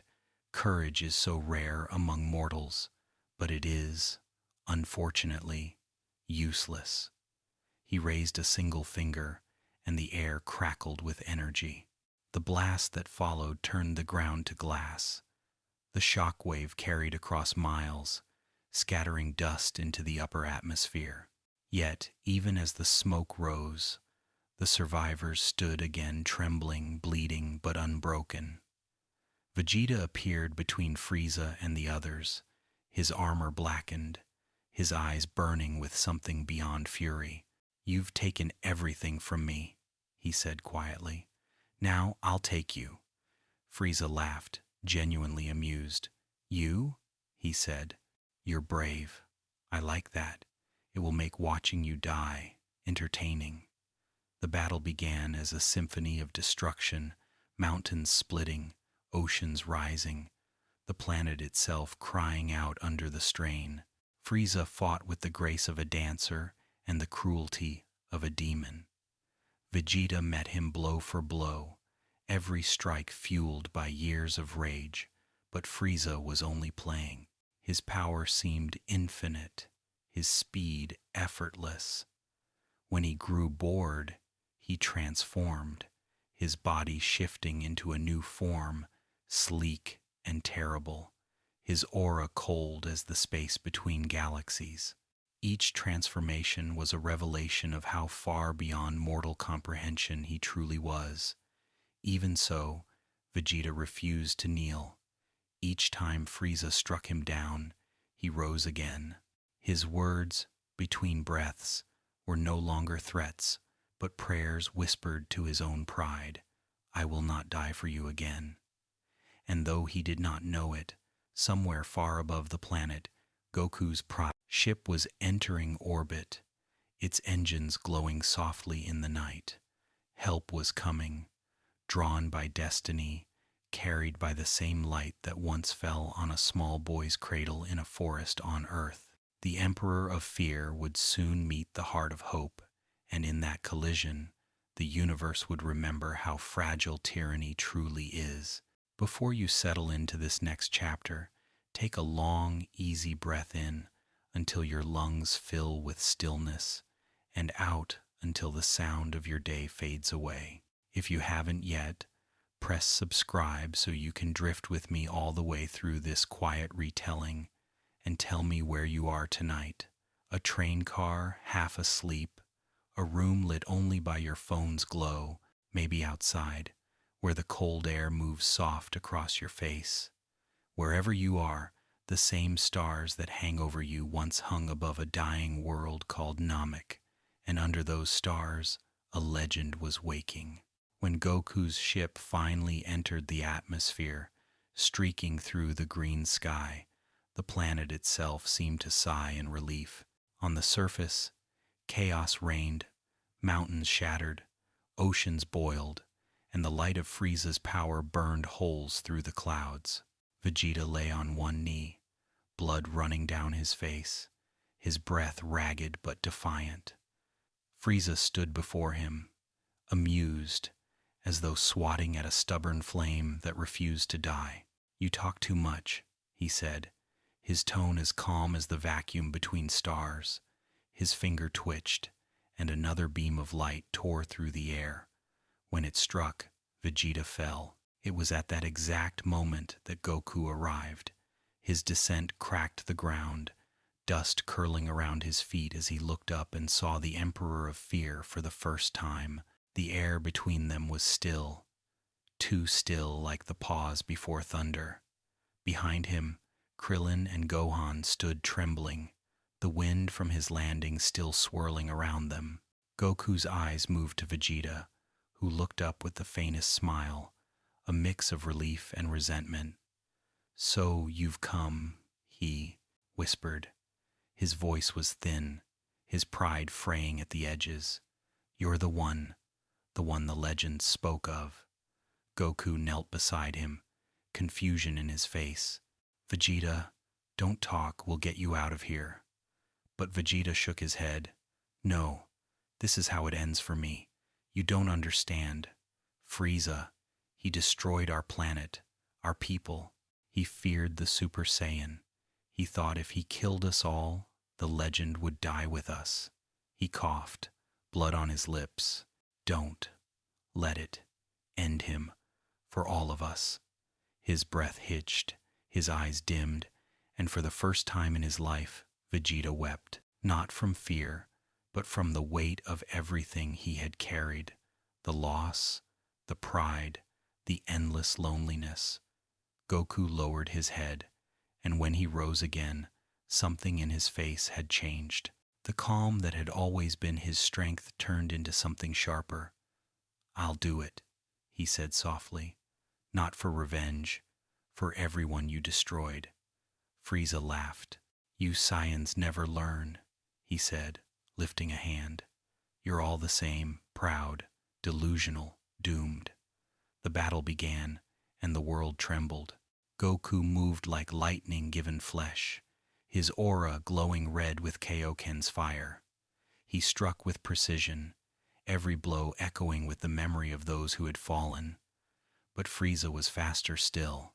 Each of his movements was effortless, elegant, cruel. They fought across valleys and oceans, their energy waves splitting continents, their cries shaking the sky. Namek itself began to crack, unable to contain the force of their clash. When Goku unleashed the spirit bomb, gathering the energy of every living thing on the planet and beyond, even Frieza paused. The sphere above them was massive, shimmering like a second Sunday. It was hope made visible, the life force of an entire universe lending its strength to one man's will. He threw it with a roar, and for a moment it seemed as though the light had won. The explosion lit up the heavens, the shock wave tearing across the planet's oceans. The silence that followed was almost sacred. Gohan and Krillin cheered, tears in their eyes. But in the quiet, the ground began to shake again. Frieza rose from the crater, smoke curling from his body, his laughter hoarse but alive. "You really thought that would be enough?" he said. His voice was full of disbelief and rage, a wounded god realizing that mortals could challenge him. He extended one finger, and in an instant, Krillin was lifted into the air, frozen in a sphere of light. Goku shouted, his voice breaking. "Stop!" But Frieza only smiled. No, the explosion that followed was small, but it tore through the heart of everything. Krillin's scream cut off, and he was gone. The universe itself seemed to hold its breath. Gohan cried out, the planet shuddered, and Goku changed. The sound that came from him was not human, not divine, but something in between, a cry of grief and fury that reached beyond the stars. His aura flared gold, bright enough to turn the green sky to dawn. Lightning crackled around him, the ground beneath his feet splitting like paper. His hair lifted, his eyes turned pure, and for the first time in 1,000 years, the legend was real again. The Super Saiyan had returned. Frieza stepped back, disbelief clouding his face. The power radiating from Goku was unlike anything he had ever felt, not chaotic, not wild, but focused, controlled, infinite. Every motion Goku made now carried the weight of all creation. His voice, when he spoke, was calm. "You'll pay for everything you've done." And with that, he moved. The battle that followed was not a fight, but a revelation. Frieza struck with all his forms, all his fury, but every blow he landed was answered 100-fold. The Emperor of Fear met something beyond his comprehension, a warrior whose strength came not from rage alone, but from love, from loss, from the desire to protect what remained. As they fought, Namek began to die. Its core erupted, magma turning oceans to steam. The sky bled red. The planet itself seemed to beg them to stop, but neither could. Frieza's empire, built over eons, crumbled in the span of minutes. Goku's golden aura reflected in the dying waves, his eyes burning with purpose. "You brought this on yourself," he said, his voice carrying through the chaos. "Now live with it." He turned away, leaving Frieza broken. His own attack reflected back upon him the final punishment of the universe he had sought to control. The planet began to explode. Fire and water rose together, mountains falling into the sky. Goku escaped in a burst of light, his energy carrying him into the heavens just as the world beneath him dissolved into nothing. Namek was gone, its people scattered, its Dragon Balls turned to dust. But its story did not end there, because from destruction came rebirth, and from legend came legacy. In the silence that followed, across the endless black of space, a new light began to flicker, not the cold glow of tyranny, but the warm fire of something eternal. Hope. Before we drift deeper into this story, take a long, easy breath in and let it flow out until your shoulders drop. Let the sound of your breath be the only sound you notice for a moment. If you haven't yet, press subscribe so you can keep falling asleep to these worlds, and tell me where you are tonight. Maybe you're listening from a small room with rain on the window, maybe from a car parked under the stars, maybe from the quiet corner of a house where only your lamp is still on. Wherever you are, let's go back to the silence after the storm, to the place where even gods hold their breath. When Namek exploded, the universe trembled. The light of its death rippled through space, a bloom of color that faded as quickly as it came. On Earth, the Dragon Balls lay dormant, inert stones waiting for their counterpart in another realm to stir again. The warriors who had survived could only wait and wonder if Goku still lived. Their hearts pulled between hope and grief. Bulma stared at the sky for hours each night, scanning for signals that never came. Gohan trained quietly with Piccolo, who had returned through the new link forged when Namek's surviving guardian reached across the stars. The days turned to weeks, the air on Earth peaceful but heavy, as if even the wind remembered the battles fought far away. Far beyond their sight, Goku floated in the void, the heat of the dying planet still flickering on his skin. He had escaped the explosion, but not the silence that followed a silence so deep it seemed to stretch forever. There were no stars here, only darkness and the faint hum of his own heartbeat. He drifted, wounded but alive, until a ship, old, alien, forgotten, crossed his path. Inside it, he found a world not of war, but of healing. It was the planet Yardrat, a place where the inhabitants moved like ghosts, their voices gentle, their power hidden in quiet wisdom. They welcomed him not as a warrior, but as a traveler. And there, Goku learned something new, not strength through violence, but balance through stillness. The Yardrats taught him the art of instant transmission, the ability to travel across space with a single thought, to connect his energy to the energy of the universe itself. It was not a technique of dominance but of understanding, and it suited him perfectly. As he trained, the memory of Frieza faded not into hatred but into reflection. He realized that power alone had never been his goal. It was connection, growth, the quiet joy of becoming stronger so that others could live in peace.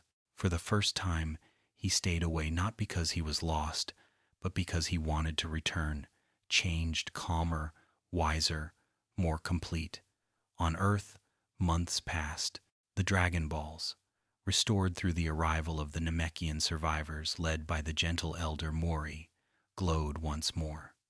The first wish brought back Piccolo, who in turn brought back Kami, and with them, Earth's guardian balance was restored. The second wish restored the fallen warriors. The third was for the world of Namek itself to be reborn in a new place, under a new Sunday. The sky flashed with light as those wishes were spoken, and the universe, as it always does, began to heal itself. Yet even as joy returned, there was one absence that could not be filled. Goku. The dragon could not find him. His presence lingered beyond even its divine reach. The others accepted that perhaps he was gone forever. But Gohan, every night, still whispered to the stars, "He's not gone," he would say quietly. "He's just not done yet." And one day, that faith was rewarded. It happened suddenly, a ripple in the sky, a distortion like heat rising from stone. Energy flared at the edge of the atmosphere, and then a figure appeared, haloed in golden light, calm, smiling. Goku had returned. The earth itself seemed to sigh with relief. His friends ran to him, laughing, crying, their disbelief melting into joy. He laughed with them, his voice carrying the warmth of every world he had crossed. He told them about Yardrat, about what he had learned, about how the universe was larger and stranger than they could imagine. But even as they celebrated, a shadow was forming again because the echo of Frieza's defeat had reached far beyond this galaxy.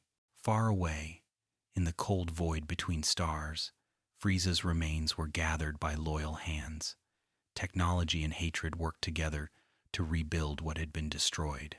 Metal fused with flesh, circuits replaced sinew, until the Emperor was reborn.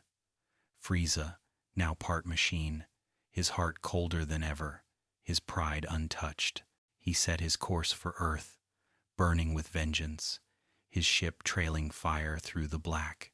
He would destroy everything Goku loved, he told himself, and this time he would make it slow. But fate, as always, had other plans, for when Frieza arrived, so did another, a stranger with lavender hair and a sword that gleamed like moonlight, his eyes steady, his aura calm but infinite. He faced the Emperor and his father without fear, and in moments it was over. The sky lit once again with power, but this time it was not destruction, it was liberation. The stranger bowed his head as the smoke cleared and said only one thing: "I've come from the future." Goku's not the only one who can be a Super Saiyan. And somewhere behind him, as though answering the call, A familiar light flashed Goku's presence, returning to Earth just in time to witness the dawn of a new age. The era of the Super Saiyans was no longer legend, it was lineage. Before we continue, take a moment to breathe, really breathe in through your nose, out through your mouth, until the air feels slow and steady. Let the sound of your breathing be like waves against the shore of your thoughts. If you haven't yet, press subscribe so you can keep following this whole long, quiet story. And tell me where you are tonight: a quiet kitchen with the light off, a train window streaked with night, a bed that's finally comfortable enough to rest. Wherever you are, the world is small again, and we're about to visit a time that never should have been. The air over the mountains shimmered with the last traces of battle. Frieza was gone again, erased by the blade of a stranger who moved like wind through glass. His hair caught the light in hues of lavender and silver, his aura calm but unending. The Z-fighters gathered cautiously, their senses sharp, their disbelief unspoken. He was young, barely older than Gohan, yet the power that radiated from him was ancient, steady, mournful. When he looked at Goku, there was something in his eyes that spoke not of awe, but of recognition. They waited until the wind grew quiet, and then the stranger spoke. His voice was soft, deliberate, carrying the weight of time. "My name is Trunks," he said. "I've come from the future." The words fell heavy in the stillness. The others looked to Goku, but even he only tilted his head, curiosity brightening his eyes. Trunks continued, explaining that he was the son of Vegeta and Bulma, though in his time both were gone. His world was one of ruined cities, empty, oceans black, skies silent. The cause was not Frieza, nor any god or alien empire, but something closer, colder. Machines built by human hands. The androids. In his timeline, they had appeared without warning, creations of the scientist Dr. Garo, whose hatred for Goku had survived the destruction of the Red Ribbon Army. The androids had slaughtered the warriors of Earth one by one, leaving nothing but dust and memory. Only Gohan had survived long enough to train Trunks, to pass on what remained of hope before he too had fallen. It was that loss that had driven Trunks to the impossible, to build a machine that could break time itself and carry a warning into the past. "You have 3 years," he said quietly. 3 years before they come. He handed Goku a vial, a cure for the heart virus that had taken his life in Trunks' future. "You can't fight if you're dead," he said, his voice trembling with the strange intimacy of speaking to a man who, in his own world, was already gone. Goku accepted the vial with a nod, his expression thoughtful, the weight of destiny settling again upon his shoulders. Around them, the wind picked up, carrying the scent of ozone and earth. Trunks turned to leave, his mission complete, but before he vanished into light, he said one last thing. "Don't tell my parents who I am. Let them find out in their own time." And then he was gone, a ripple in the air, a reminder that even time itself could be bent by love and loss. The years that followed passed in uneasy peace. The warriors of Earth trained harder than ever before, their laughter mixing with the distant hum of purpose.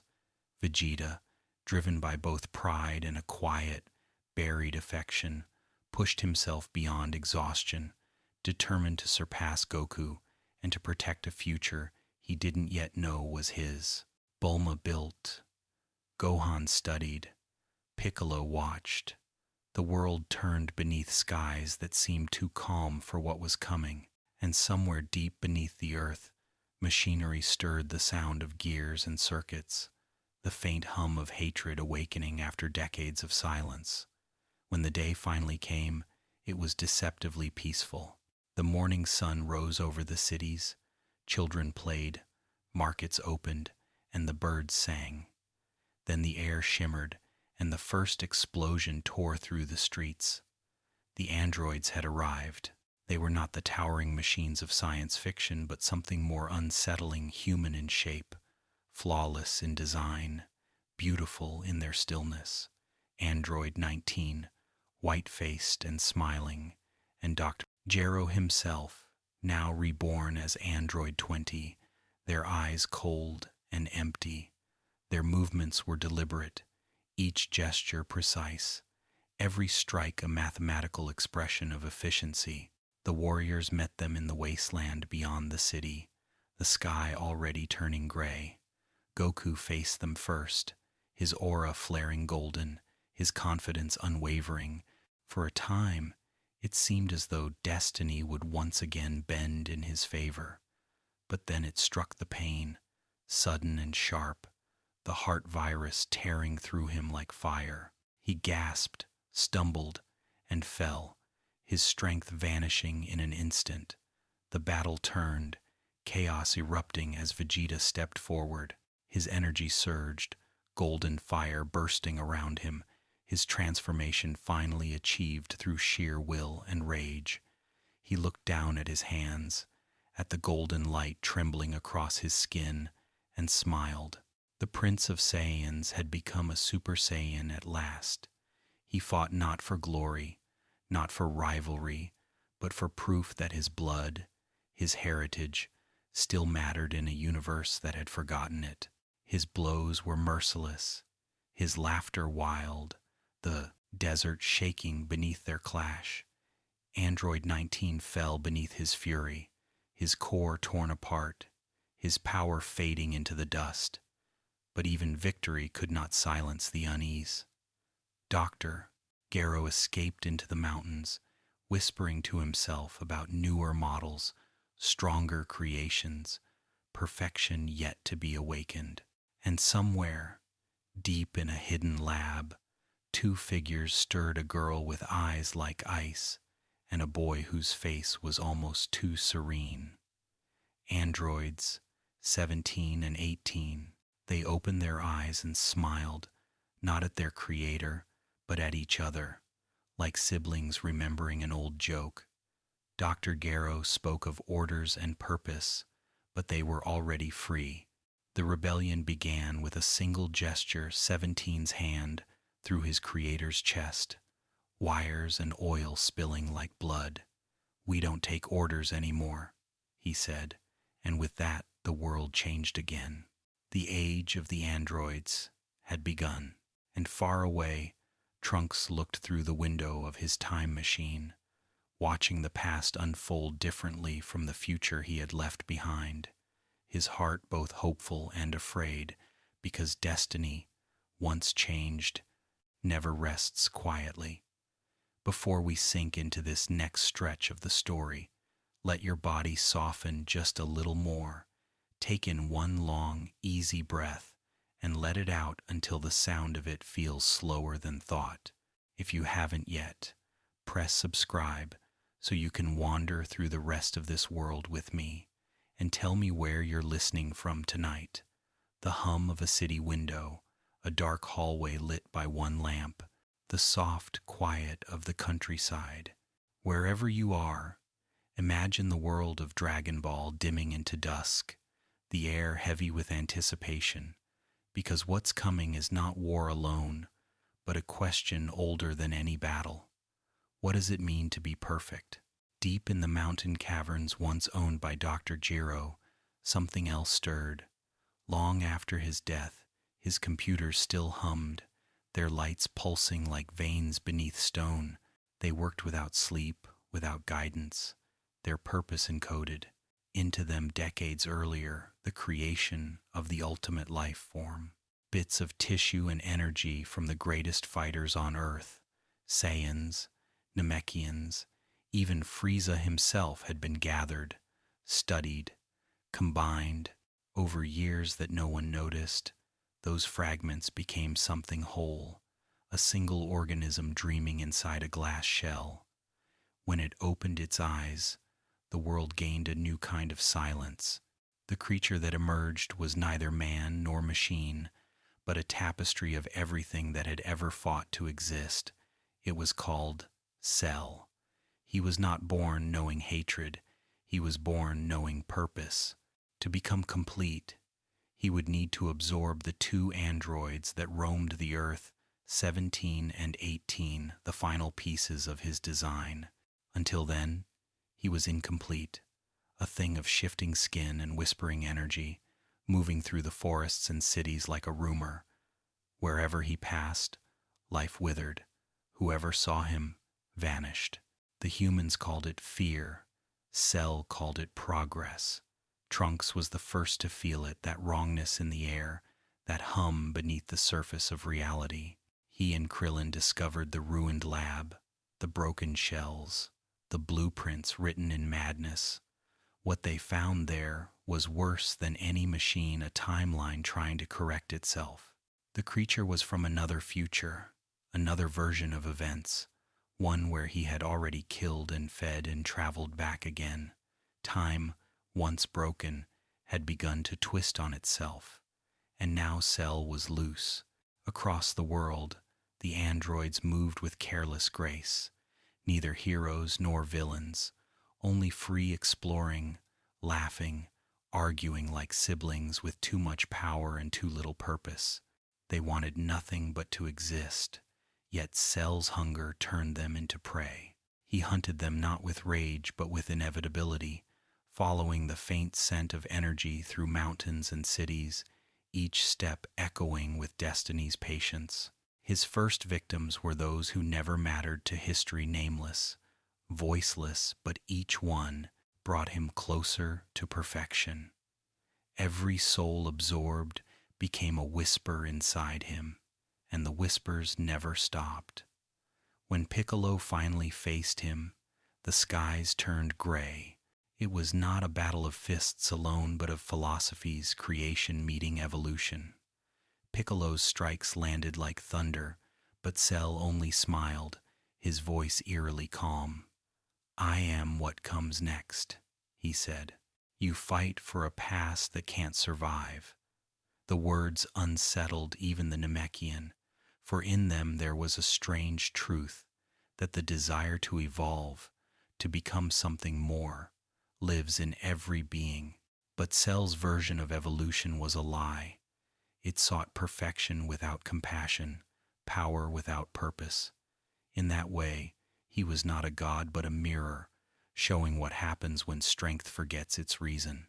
As the days passed, Cell grew stronger. He shed skins, changed forms, each one closer to completion. The world watched helplessly as entire towns vanished, their energy devoured. The Z-Fighters searched for him endlessly, splitting into teams, training in gravity chambers, pushing their limits in desperate silence. Vegeta and Trunks entered the hyperbolic time chamber, a place where a single day outside became a year within, and in that solitude father and son confronted more than just the need for power. They faced the distance between them. Vegeta taught through fury, Trunks learned through patience, and somewhere in the middle, understanding bloomed. When they emerged, their hair burned gold, their hearts steadier than before. Cell, too, was changing. He found Android 17 first, absorbing him in a storm of light that shook the horizon. His body transformed again, his power multiplying, his voice deeper, smoother, colder. When he turned his eyes on 18, the world seemed to hold its breath. The warriors gathered, their energy filling the air like thunderclouds. Goku, Gohan, Piccolo, Vegeta, Trunks, each carrying both hope and exhaustion.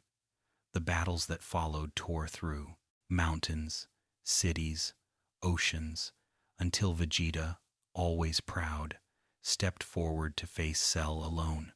The prince fought brilliantly, his arrogance shining like fire, but arrogance is a fragile armor. When Cell offered him flattery, told him that his power was unmatched, that he could see perfection if he only allowed it, Vegeta hesitated.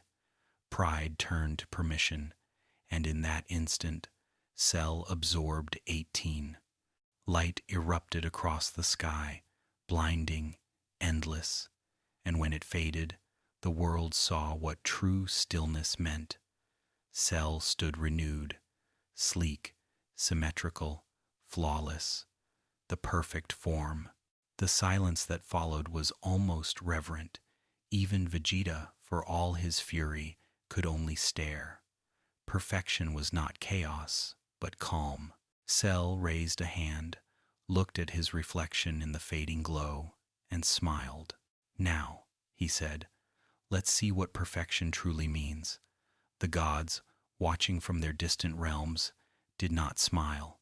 They had seen this before in universes older than memory, in beings who believed that flawlessness was strength.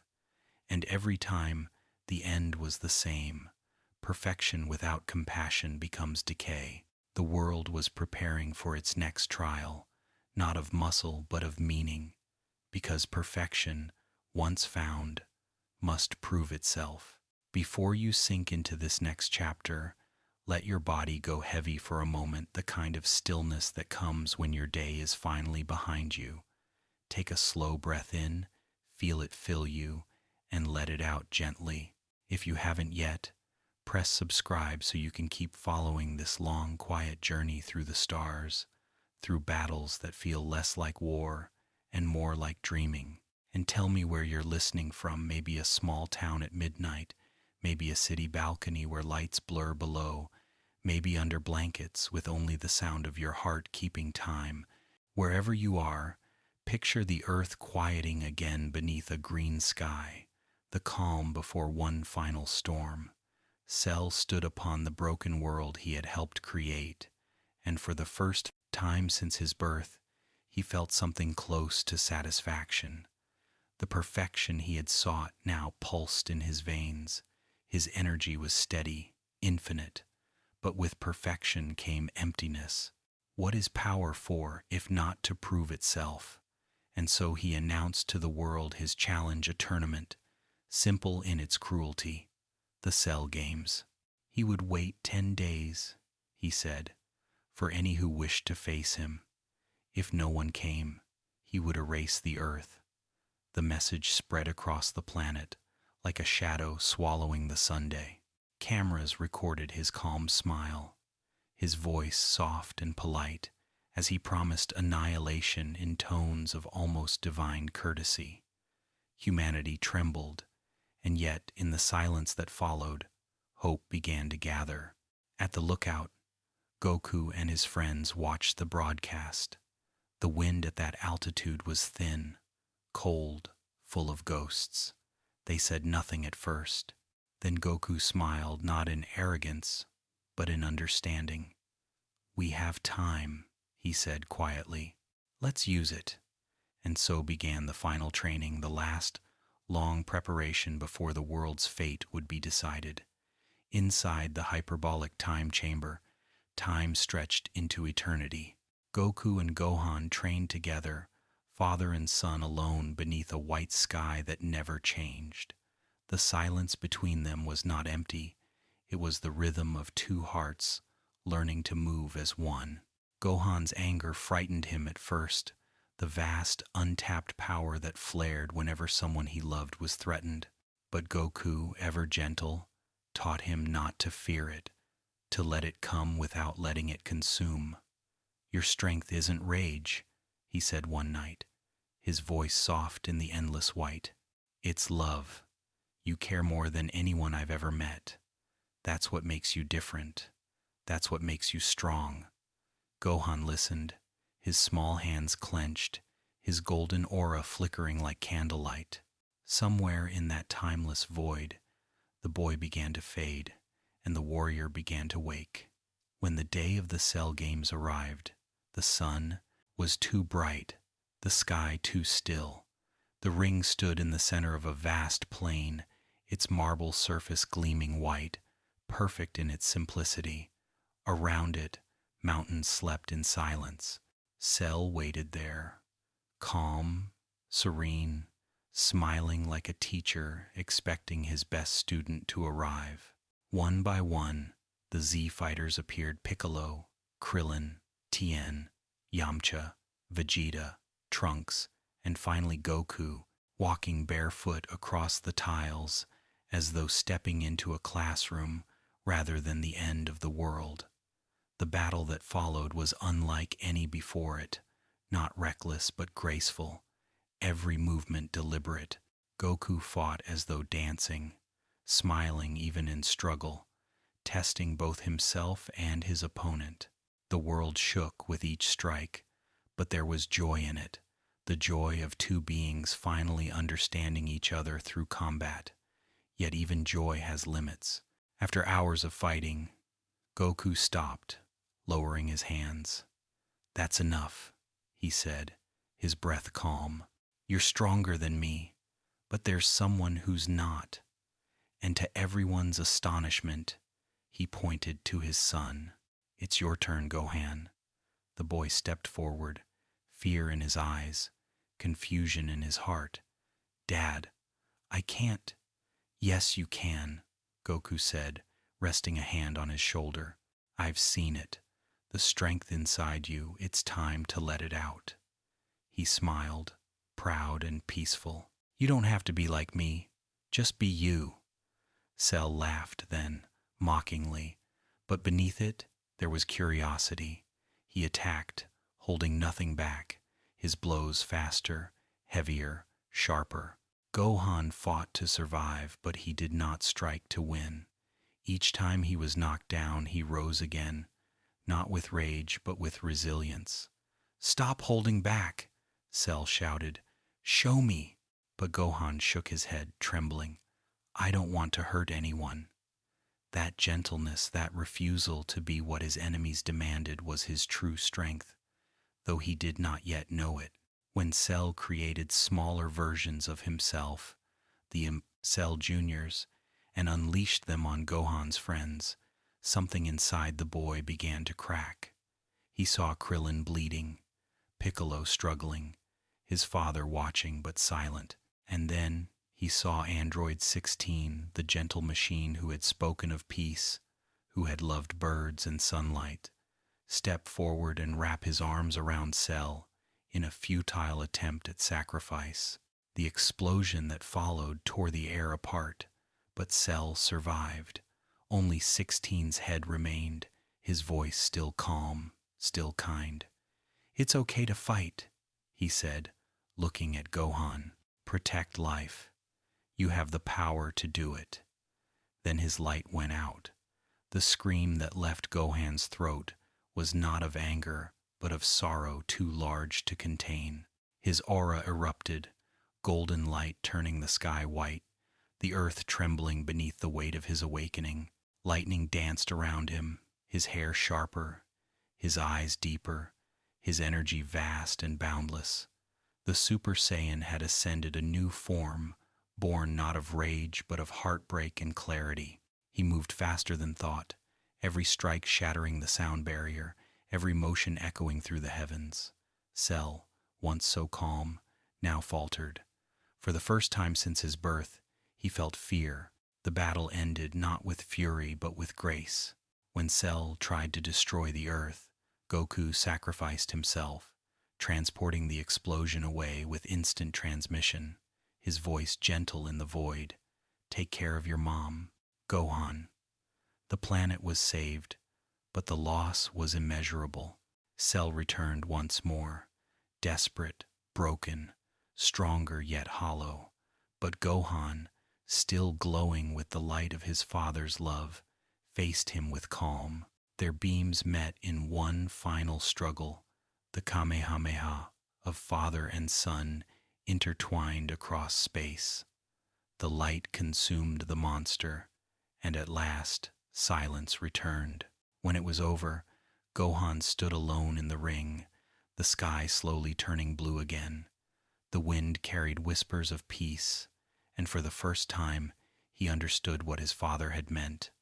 True, strength was not the will to fight, but the courage to end fighting. The Cell Games had not been a test of power, but of peace, and somewhere, beyond the living world, Goku smiled. The earth was quiet in the years that followed, as though the very air had decided to rest after so many storms. The sky over the mountains where Gohan and Chi-Chi lived was clear and endless, the rivers bright, the fields green again. Goku was gone, and yet the world did not collapse. It learned to breathe without him. His memory lived not in grief but in rhythm, in the way people woke each morning, in the laughter that returned to the villages, in the peace that felt fragile but real. The warriors who had survived the Cell games went their own ways. Krillin found love and gentleness with Android 18. Piccolo retreated to the solitude of the lookout. Vegeta trained in silence, haunted by the image of his rival's final smile. Trunks returned to his future to see if the tide of fate had changed, and for the first time, he found a world reborn rather than ruined. Gohan, still young but already carrying the weight of legends, tried to live as his father had wanted, not as a warrior, but as a boy. He studied, went to school, walked through the city as though he were ordinary. Yet within him, the fire still burned, quiet but eternal. Sometimes at night he would stand beneath the stars and feel his father's energy in the wind, the faint hum of something vast and kind. He had become the protector of Earth not by choice but by nature. The legacy of Goku was written into his heartbeat. But peace, like all things in this universe, cannot last untouched. Even as the world healed, the threads of destiny were already weaving new shapes. High in the other world, Goku's spirit continued to train, surrounded by the light of those who had also transcended death. Time there flowed differently, each moment expanding into eternity. He met heroes from forgotten eras, masters of energy who had shaped galaxies, and he smiled, eager as ever to learn. The gods watched with quiet amusement. The mortal who never stopped growing had found a new frontier even in death. Yet beneath his cheerfulness, he missed the simple things, the feel of his son's hand, the smell of the earth after rain, the laughter that came only from being alive. It was this longing that would draw him back again when the balance tipped once more. On Earth, the old evil that had slept for millennia began to stir. Deep beneath the crust of the planet, sealed in a sphere of ancient magic, the energy of Majin Buu pulsed faintly, feeding on the smallest drops of chaos. The wizard Babidi, twisted echo of his father's malice, had begun to search for that energy, whispering promises of resurrection to anyone whose heart was dark enough to listen. In the stillness of peace, the seeds of catastrophe were germinating. Meanwhile, Gohan grew older, his power fading slightly from disuse but never gone. He made friends, laughed, learned, fell in love with Videl, the daughter of the man the world called its savior, though the true saviors lived quietly in shadows. He became a scholar, not a fighter, but every once in a while, when danger flickered at the edges of the world, he would feel the old heat in his blood and remember who he was. The people of Earth had begun to believe the age of miracles was over, yet miracles never end, they only sleep. Vegeta trained in isolation, his rivalry with Goku turned inward. Without his rival alive, his purpose blurred.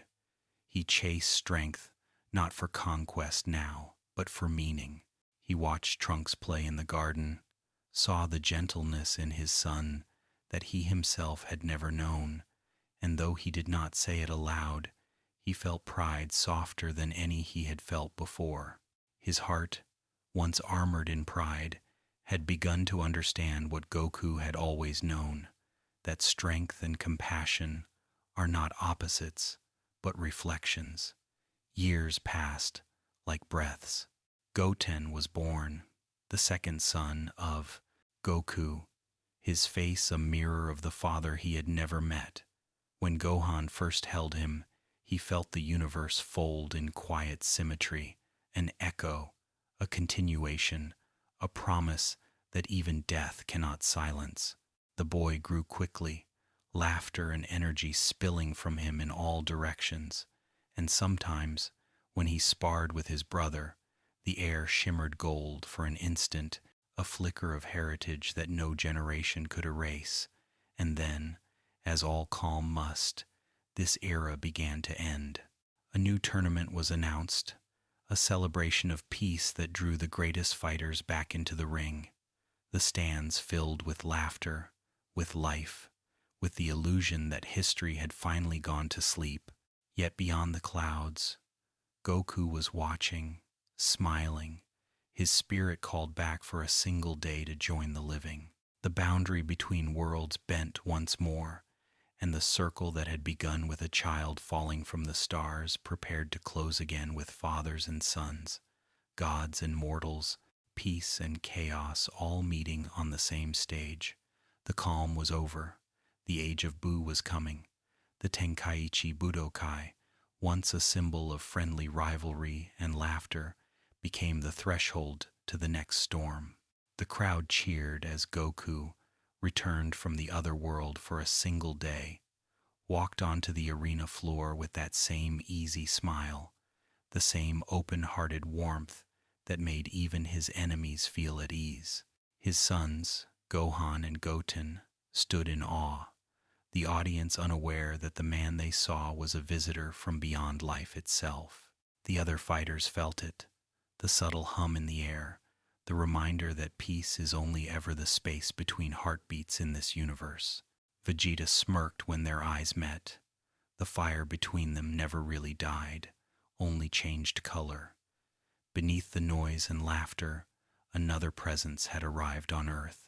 Two figures cloaked in darkness moved through the stands unnoticed. The wizard, Babidi, small and sharp as a knife's whisper, and his silent enforcer, Dabura, the king of the demon realm, whose very breath turned air to stone. They were searching not for spectacle, but for energy, pure, potent, overflowing. Every strike in the tournament, every burst of ki, fed the ancient machine hidden deep below the surface of the earth, the cocoon that held Majin Buu's sleeping form. Energy was life, and life was the key to unlocking destruction. When Gohan stepped into the ring and released his power, the balance shifted. His aura, bright and steady, caught Babidi's attention. In that moment, the wizard saw what he needed: a battery strong enough to break the seal. The first cracks appeared in peace when the skies darkened and the air grew heavy with magic. The laughter in the arena died. The battles that followed were no longer games. Goku vanished with Vegeta to face the threat that had awakened, and the earth trembled as old wounds in the fabric of the universe reopened. Babidi found his way beneath the ground, tracing ancient runes older than humanity itself, chanting in tones that twisted the air. He found warriors to control those with anger in their hearts, those who had never made peace with their pain. Even Vegeta, proud and disciplined, felt the whisper in his mind, the promise of power, the lure of the old self. He resisted, but only barely. He wanted to fight Goku again, not as rivals who respected each other, but as enemies unchained. Babidi's magic found that longing, and the mark appeared upon his forehead, a symbol not of evil, but of surrender to the part of himself he had never conquered. Their battle under the darkened sky was both tragedy and release. The ground cracked beneath them, the world watching from afar as gods held their breath. Goku fought not with hatred but sorrow, understanding that Vegeta's choice was not weakness but desperation, a man trying to find meaning in a life where peace had made him obsolete. Each strike between them was a confession, each pause a question about who they truly were without war. And as they fought, Babidi smiled, for the energy spilling from their clash rushed into Buu's cocoon. The seal broke. Majin Buu's awakening was unlike anything before. The light that burst from the earth was pink, soft, and almost playful, but within it pulsed the oldest chaos.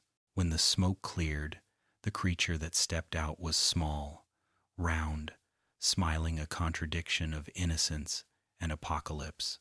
He giggled, stretching his arms like a child waking from a nap, and when Babidi ordered him to kill, he obeyed with joy.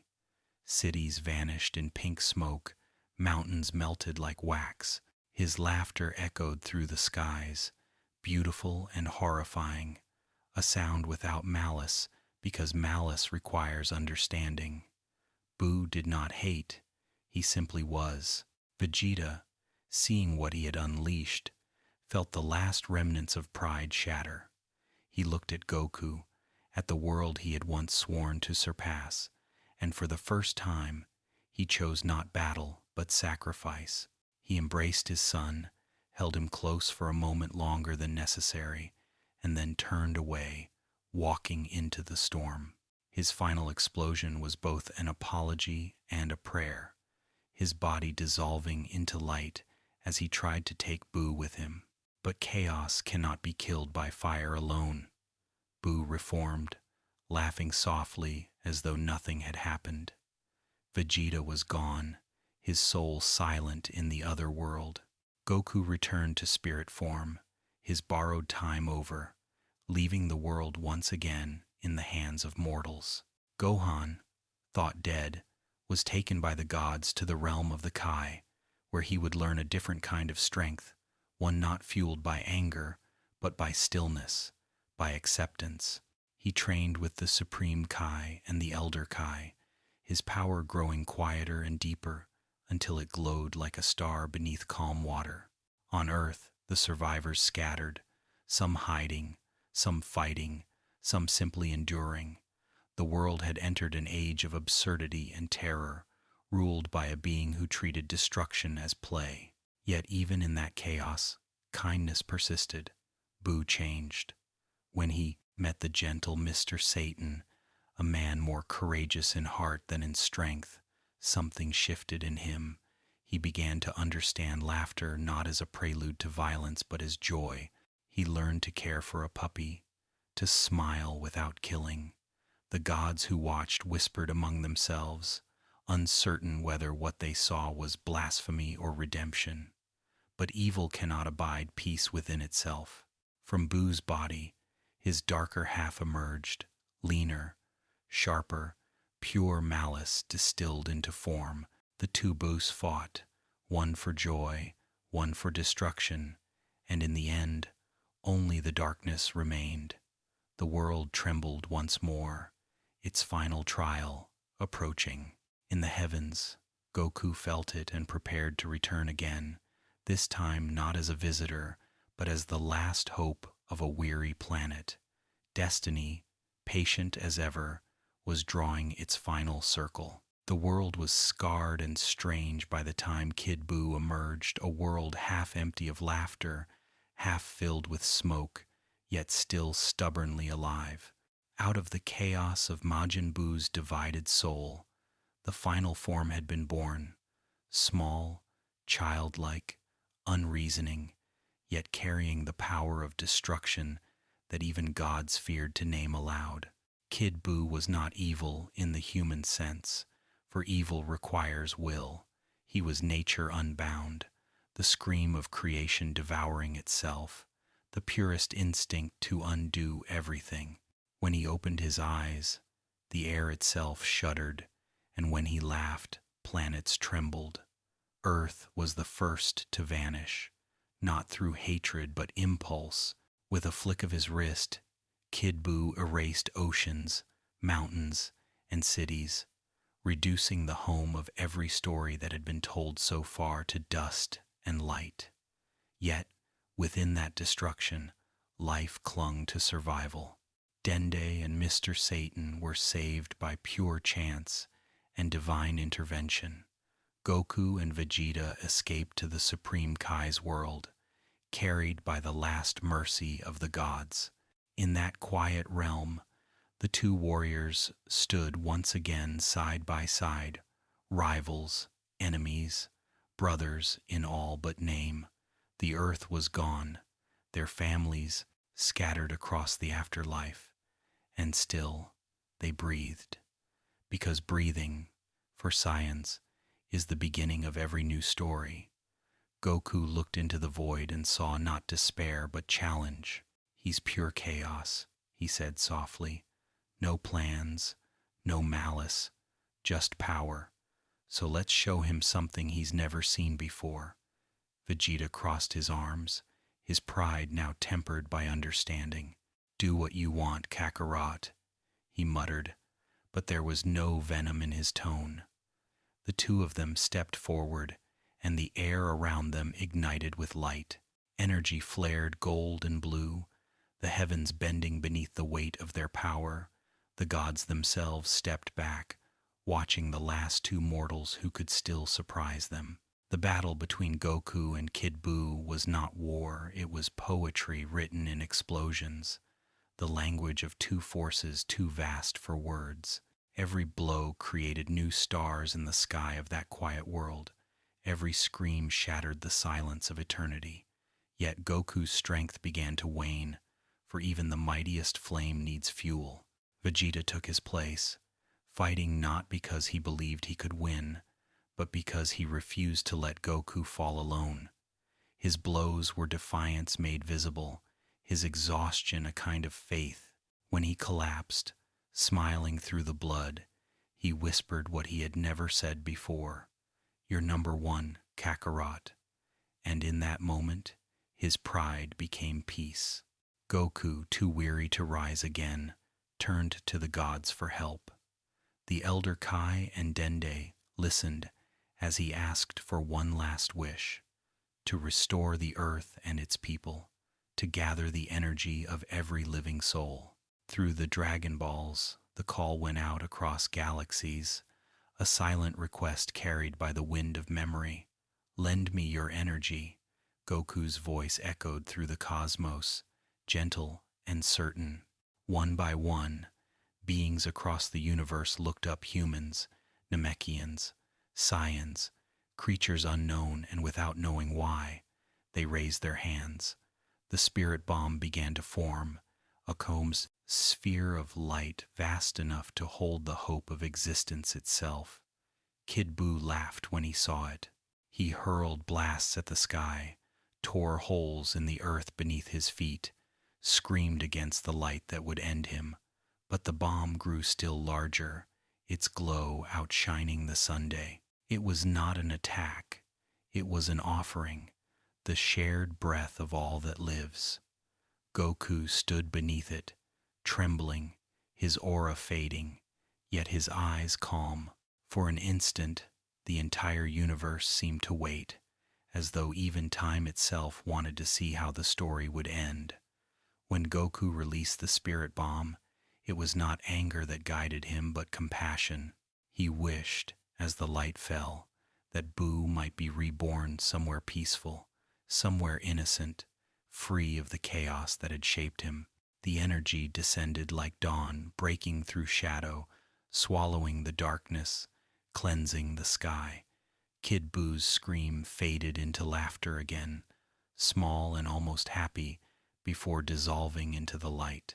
The explosion that followed was silent and infinite. When the dust cleared, Goku stood under a new sky. The earth had been restored, the stars steady again in their places. The others gathered around him: Vegeta, weary but alive; Gohan, wiser now; Piccolo, quiet as always; and Mr. Satan, bewildered but brave. For a while, no one spoke. Then Goku smiled. "He wasn't all bad," he said softly, "just lost." It was the simplest truth he had ever spoken. Years passed, and peace returned, not the uneasy kind, but something gentler, real.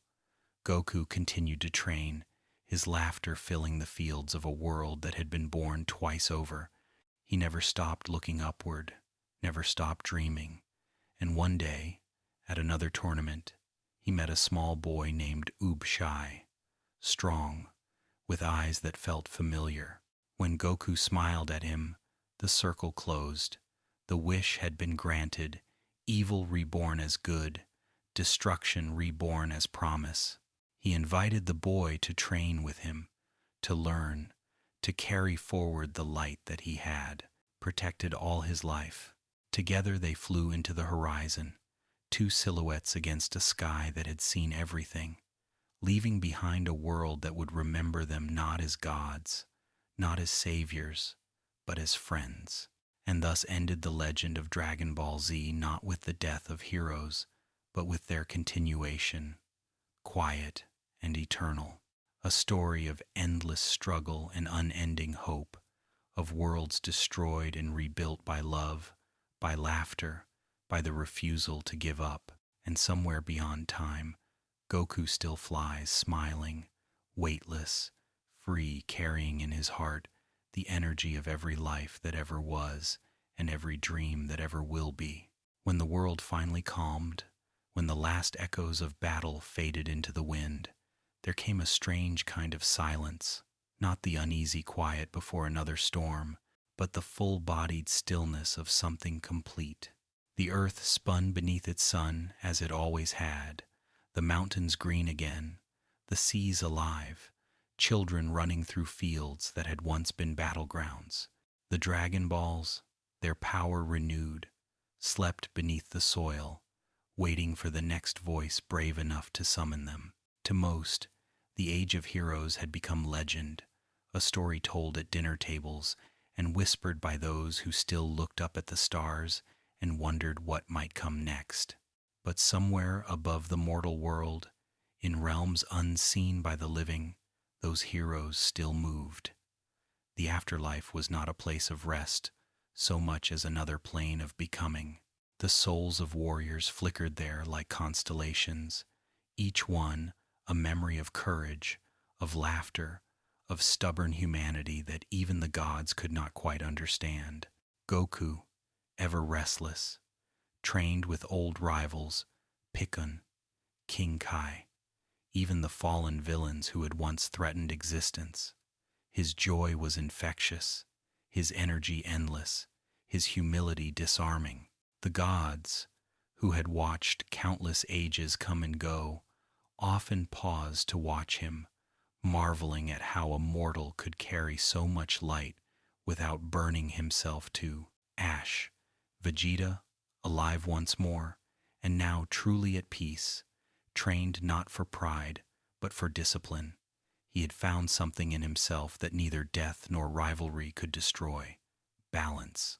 He sparred with Goku occasionally, their blows no longer declarations of supremacy but conversations between equals, two voices in harmony. Sometimes, between strikes, Vegeta would look at the sky and think of Bulma, of Trunks, of a world he had once tried to dominate but had come to love instead.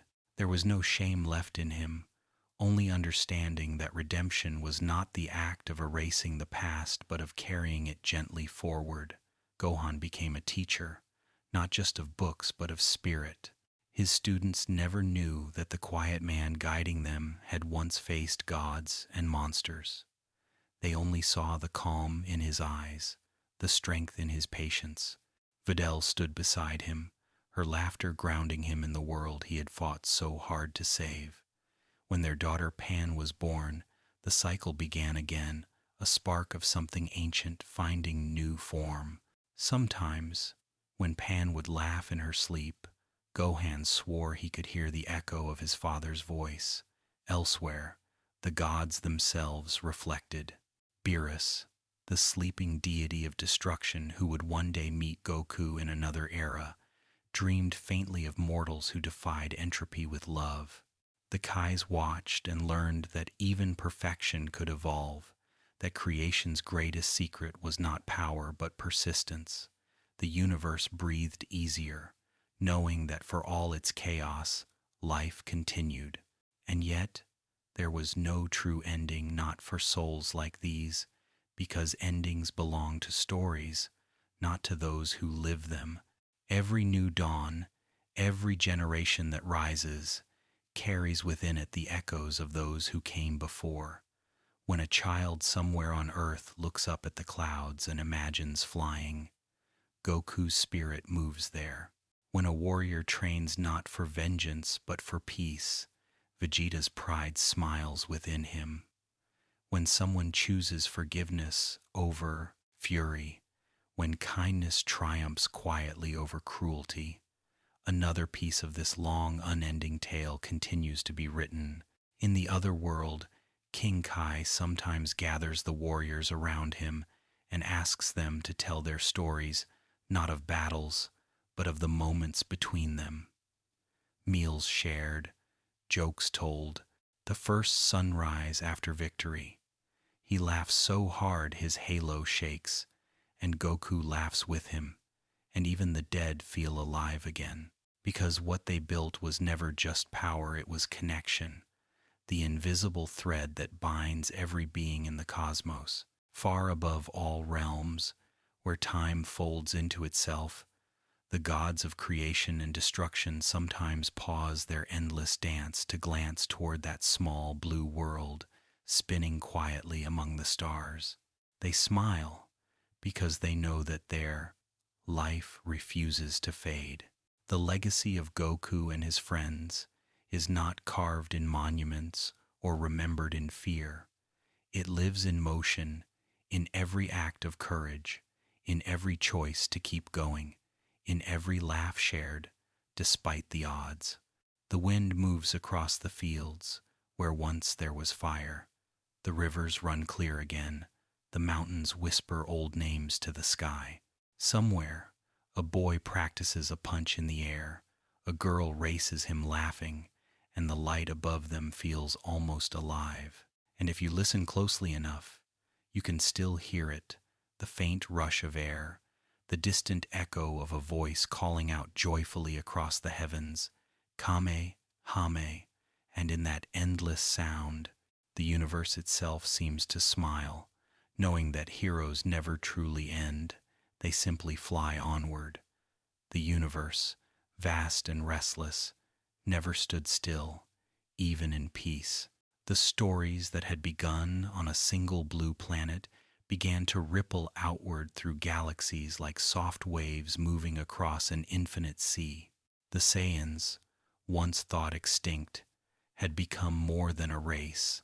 They were an idea now, a symbol of transformation itself, the living proof that change could come from even the most violent beginnings.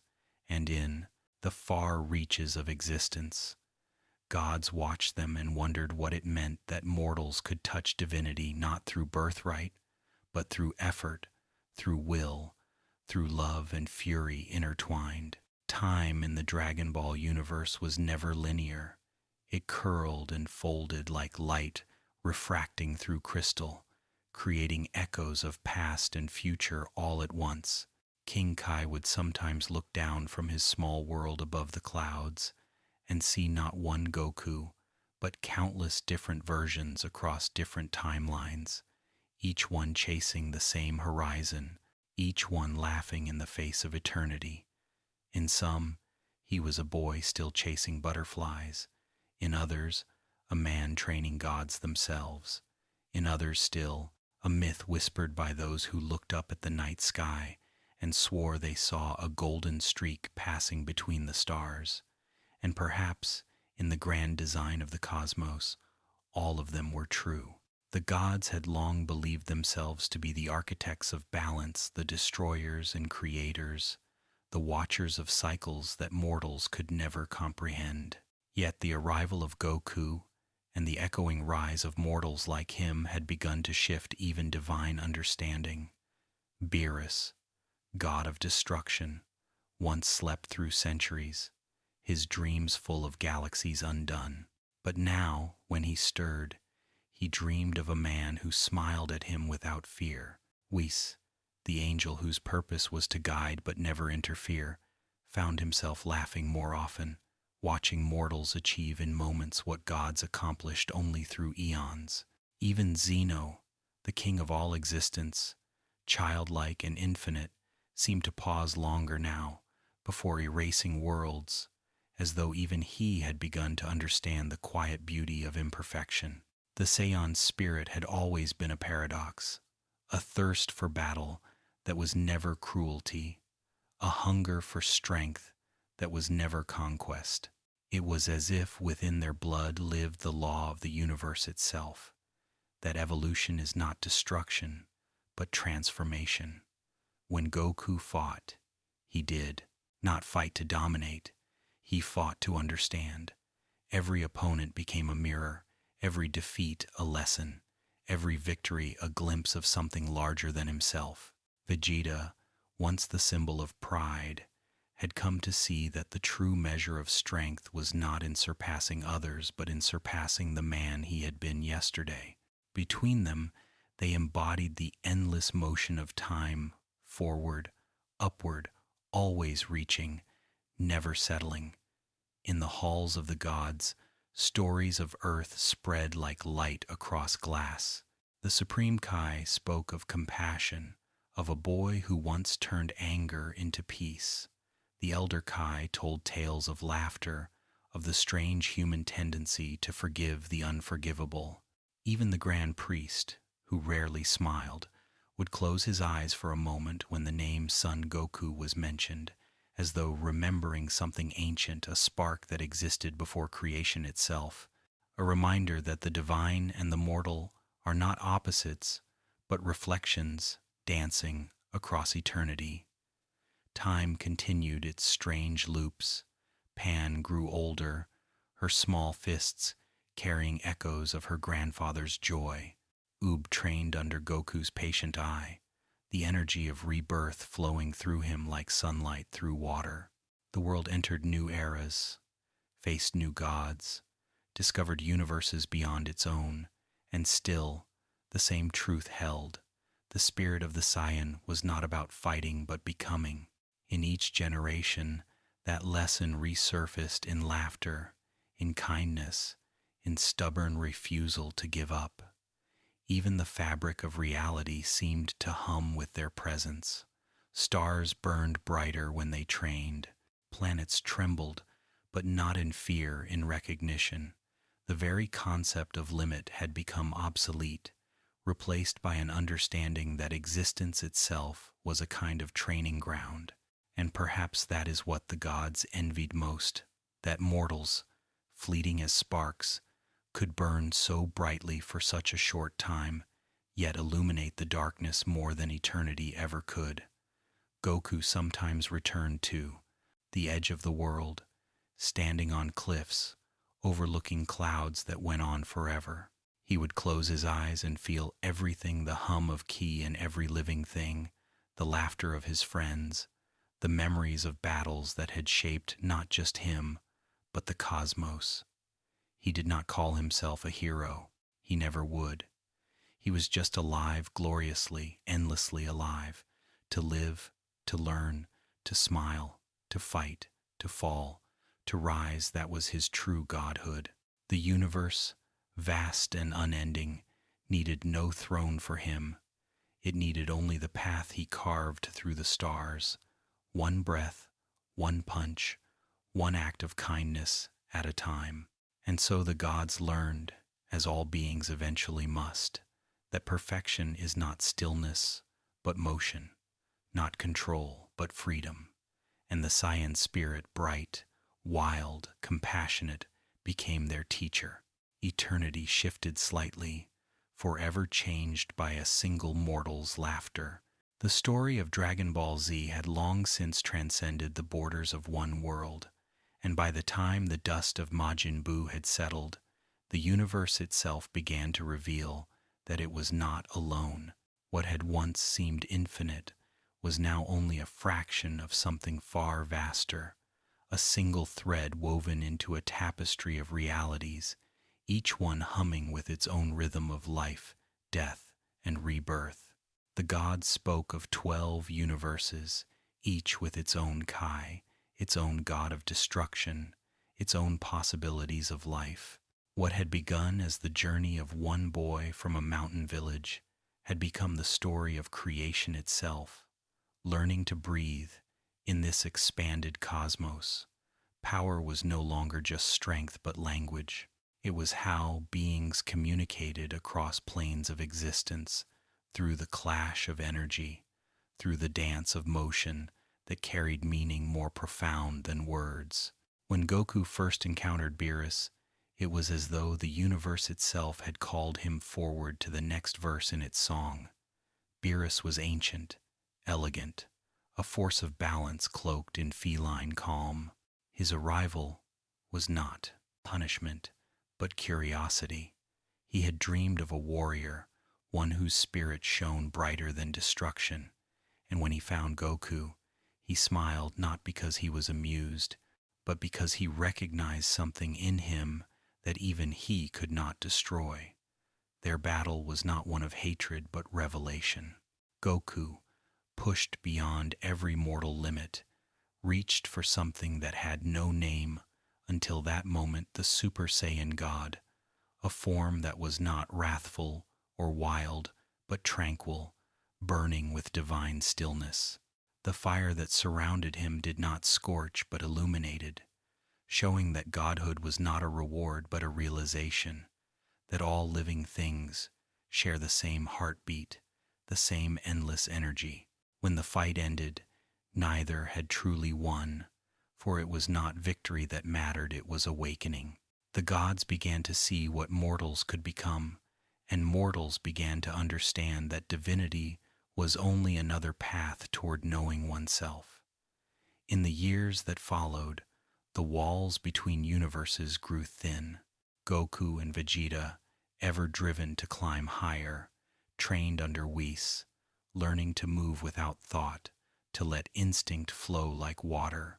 Their rivalry evolved once again, no longer pride against pride, but potential meeting potential, two flames burning differently but equally bright. They reached forms that blended calm and chaos, light and gravity, Super Saiyan Blue, the merging of mortal will and divine ki. Every transformation became less about power and more about harmony, less about surpassing others and more about uniting what had always been divided: strength and serenity, rage and love, creation and destruction. The multiverse tournaments that followed were cosmic reflections of that truth. Beings from all realities came together not merely to fight, but to express the will to exist. Universes that had never known one another exchanged energy, shared laughter, wept when they fell, and discovered that even in competition there was kinship. The tournament of power became a hymn to survival, a song sung through fists, through sweat, through courage. Goku stood at its heart, not as a savior but as a reminder that the universe itself was alive, that it craved the pulse of challenge, the music of becoming. Jiren, the stoic titan of Universe 11, faced him not as enemy but as mirror, another soul shaped by loss, seeking meaning in the emptiness beyond victory.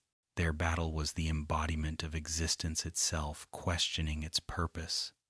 When Goku unlocked Ultra Instinct, the state beyond gods, the cosmos shivered. It was not fury or willpower that birthed it, but surrender, the art of being so present that thought vanished, and only truth remained. His movements were effortless, serene, each strike an act of grace. The gods watched in silence, realizing that they were witnessing their own transcendence mirrored in mortal flesh. The multiverse, once fragmented, began to hum with shared awareness. Destruction and creation no longer seemed opposites, but partners in an endless rhythm. Beerus laughed more now. Whis smiled openly. Even Zeno, whose childlike hands could erase galaxies, began to giggle, not from cruelty but delight. The universes understood that their existence was not guaranteed but gifted, that the energy of life was fragile, precious, and worth every breath. Through all of it, Goku remained unchanged and yet ever evolving. He ate heartily, trained endlessly, laughed freely, When he looked at his friends Vegeta with his quiet dignity, Gohan with his scholar's peace, Piccolo meditating beneath a sunless sky, Krillin standing small but unbreakable, he saw eternity not in stars or gods, but in them. Each of them had become something more than legend. They had become continuity itself. The multiverse might expand forever, but the bonds forged on one small planet in one small universe would remain its heartbeat. There are stories whispered among angels that one day, long after even the gods fade, the sound of laughter will still ripple through the empty spaces between galaxies, echoing the voice of a Saiyan who never stopped striving, never stopped smiling, never stopped believing that existence, in all its chaos and tenderness, is worth protecting. And when that laughter fades into silence, it will not be an ending, but another beginning, because the dance of power, the pulse of creation, will continue as long as there is something to reach for, as long as there is one being willing to stand, to fight, to learn, and to love. In the stillness that followed the tournament of power, the cosmos seemed to exhale, stars expanding quietly into the dark, universes that had faced erasure, now shining more vividly than before, their inhabitants, humbled by the glimpse of oblivion they had shared. The gods returned to their thrones, the mortals to their worlds, and for a moment the infinite felt almost at peace. But peace in the Dragon Ball universe is not an ending. It is a heartbeat between discoveries, a breath between revelations, and in that breath stood Whis, smiling, serene, eternal. To most, Whis was inscrutable, a being of impossible calm, existing beyond anger or joy, guiding Beerus with gentle humor and infinite patience. Yet beneath his laughter, there was a deeper wisdom that even the gods rarely touched. He had seen the rise and fall of countless worlds, watched galaxies bloom like flowers and fade like breath, and through it all, he had learned one immutable truth, that eternity is not stillness but movement. Creation exists only because it continues to change, and those who cling too tightly to perfection eventually dissolve into their own stagnation. It was this truth that had drawn his fascination toward mortals fragile, impulsive, full of contradiction, yet endlessly in motion. When Whis first met Goku and Vegeta, he found in them not simply power but wonder. They reminded him of what even angels sometimes forget, that existence is meant to be experienced, not merely observed. He saw in their eyes the light of those who live fully in each moment, unafraid of impermanence. And though his role was to guide without interfering, to teach without attachment, he could not help but feel something akin to affection, not the sentimental kind, but the quiet respect one might feel for a sunrise that never looks the same twice. He would sometimes sit at the edge of Beerus's planet, staff resting against his shoulder, eyes half closed, watching the energy of the universe ripple across the void. In those moments, he thought of the strange balance that held everything together, the destroyers who kept creation from collapsing under its own weight, the Kais who breathed life into dust, the mortals who, in their ignorance, embodied the purpose of it all. The gods maintained the structure of existence, but it was mortals who gave it meaning. Without their striving, their failures, their love, the universe would be nothing but an empty, flawless shell. Whis understood this better than anyone. That is why he trained Goku and Vegeta not to control their power, but to release it to find stillness, not through suppression, but through acceptance. Ultra instinct, he once said softly, is not about strength. It's about trust. Trusting the body, trusting the moment, trusting the flow of the universe itself.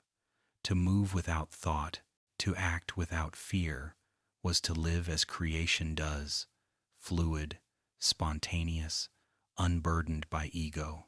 Mortals struggled because they wanted to achieve it, but Whis knew the secret: enlightenment cannot be achieved, it can only be remembered. And yet, for all his wisdom, there was a loneliness in Whis that even he did not name. Angels were eternal, but eternity can become heavy. Watching civilizations rise and vanish like sparks over eons, one begins to crave novelty not of form, but of feeling. Goku and Vegeta provided that. Their defiance, their laughter, their refusal to bow, even before gods reminded him that eternity could still surprise itself. Every time Goku fell and rose again, every time Vegeta broke his own limits out of sheer stubborn pride, Whis found himself smiling not because they succeeded, but because they tried. In their imperfection, he saw the purest reflection of creation's intent. He thought often of the balance between gods and mortals. Beerus destroyed, but through destruction came renewal. The case created, but their creation required decay to make room for more. Even angels, in their perfection, played a role in the dance, neither living nor dying, but guiding the rhythm so that the melody could continue. Eternity was not a straight line. It was a circle, and within that circle, every being divine or mortal had its place. Sometimes, late in the cosmic dusk, Whis would glance toward Earth, that fragile, chaotic planet that had changed everything. He would sense the laughter of its people, the energy of its oceans, the quiet power that pulsed in its soil. He would think of Bulma inventing new machines, of Gohan reading to his daughter, of Krillin meditating by the sea, of Vegeta training in silence, while Goku laughed at the sky. And he would understand why Beerus had never destroyed it, not out of mercy, but out of awe. Earth was the universe's masterpiece, precisely because it was imperfect, a place where even gods could learn something new. One day, Whis mused, even angels might change, even eternity might decide to evolve, because if creation's greatest lesson is that nothing stays the same, then perhaps even the beings who oversee it are meant to grow not in power, but in empathy. Perhaps that is why he laughs so easily, why he treats even the smallest moment with reverence. For Whis, eternity is not a burden but a playground, and each mortal heartbeat is another note in the endless music of existence. And when the stars flicker out one by one at the end of time, when universes fold back into silence, perhaps he will still be there, smiling, humming softly to himself, remembering the mortals who once taught the angels how to live. The universe, vast and layered, moved as though breathing, each expansion a heartbeat, each collapse a sigh, an endless spiral folding upon itself without beginning or end. The gods and angels who tended to its rhythm called it the eternal cycle. Yet even they did not fully grasp what it meant. For within that great turning of stars and souls, something continued to grow that could not be measured in time or power, the consciousness of existence itself, awakened not by divine perfection, but by the unyielding imperfection of mortals. The dragon world was no longer just a single reality, it was the living expression of evolution, each age a reflection of the one before, each hero a seed planted by those who had come and gone. Mortals had always believed that gods ruled them, yet as eternity spun on, it became clearer that gods, too, were shaped by the mortals they watched. The Saiyans were proof beings born to destroy, yet destined to protect. Each generation carried the flame of the one before, but burned in a slightly different hue, teaching the cosmos something new about itself. Goku and Vegeta's battles had long since ceased to be mere contests of strength. They had become conversations with the infinite. Every time their fists met, they spoke to something older than language, to the rhythm of the stars themselves, to that silent pulse that whispers, continue. It was said among the Kais that the universe learns through repetition, but never exact repetition. It circles back only to ascend. What had begun with the first Dragon Ball discovered by a boy and his friends had now spiraled outward through divine tournaments, through gods, angels, and timelines, and yet the essence had never changed: friendship, curiosity, courage. That was the secret architecture of creation, hidden beneath all its complexity. Whis understood it, Beerus understood it in flashes, and even Zeno, in his childlike gaze, seemed to sense that all his worlds, all his toys, were pieces of a much grander game, one where the goal was not victory, but wonder. Earth remained the quiet heart of it all. The gods called it an anomaly too chaotic, too fragile, too full of contradiction to last, and yet it endured, always reasserting itself after each near ending.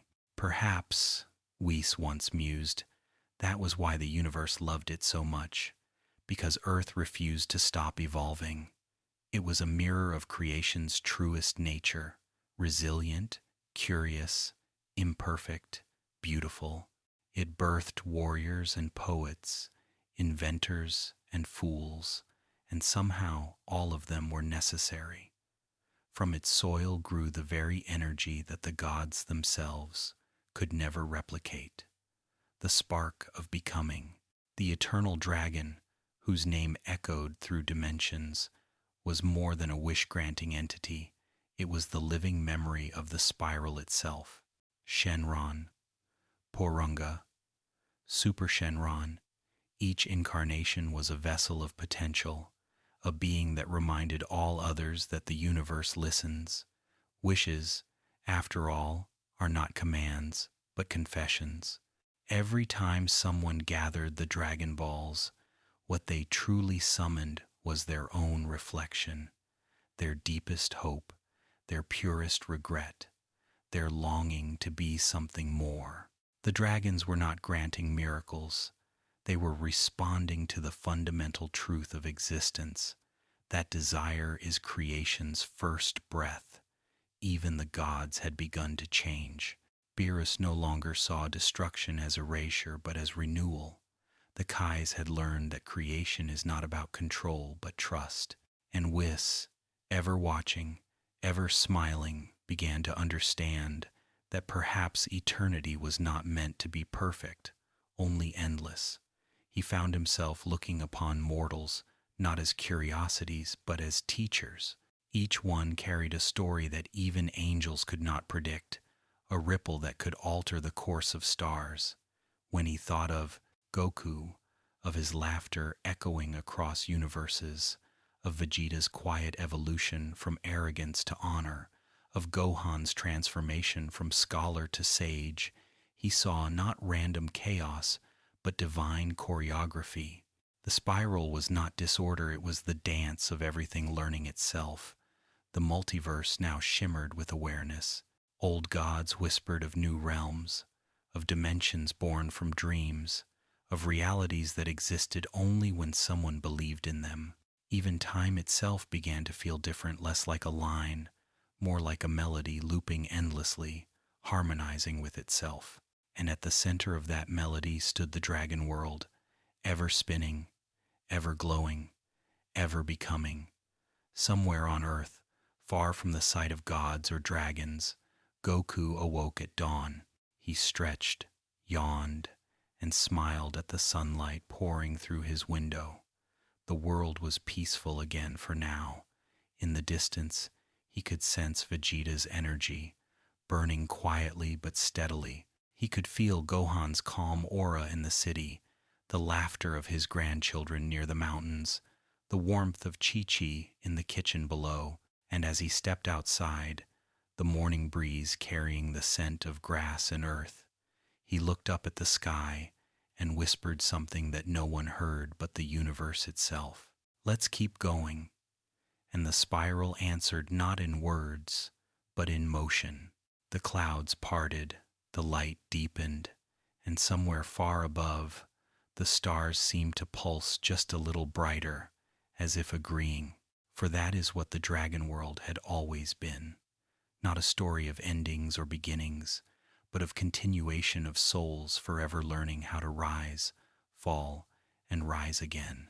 And in that endless rise and fall, in that eternal rhythm of laughter and loss, creation itself finds meaning. Stories in the Dragon Ball world have always felt less like fiction and more like memory, memories of something older than time, echoing through worlds that never quite end.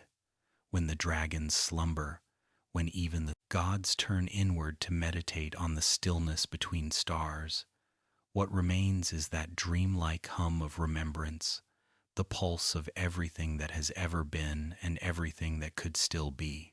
In that hum lives the memory of Goku's laughter, of Vegeta's defiant smirk, of Gohan's gentle wisdom, of Krillin's courage, of Bulma's brilliance, of Piccolo's quiet loyalty. The universe does not forget them because it cannot. They have become part of its language, woven into its very energy, like notes in an eternal song. If you were to travel far enough beyond the galaxies, past the borders, where even angels hesitate to look, you would find a realm of pure resonance, a sea of memory that shines without light, where every thought, every breath, every story ever told ripples across the fabric of being. This is where myths go when they are finished, though nothing there truly ends. The dragon world breathes into that sea constantly. Each wish, each battle, each act of kindness, sending another echo into the infinite. The gods sometimes listen to those echoes when they grow weary.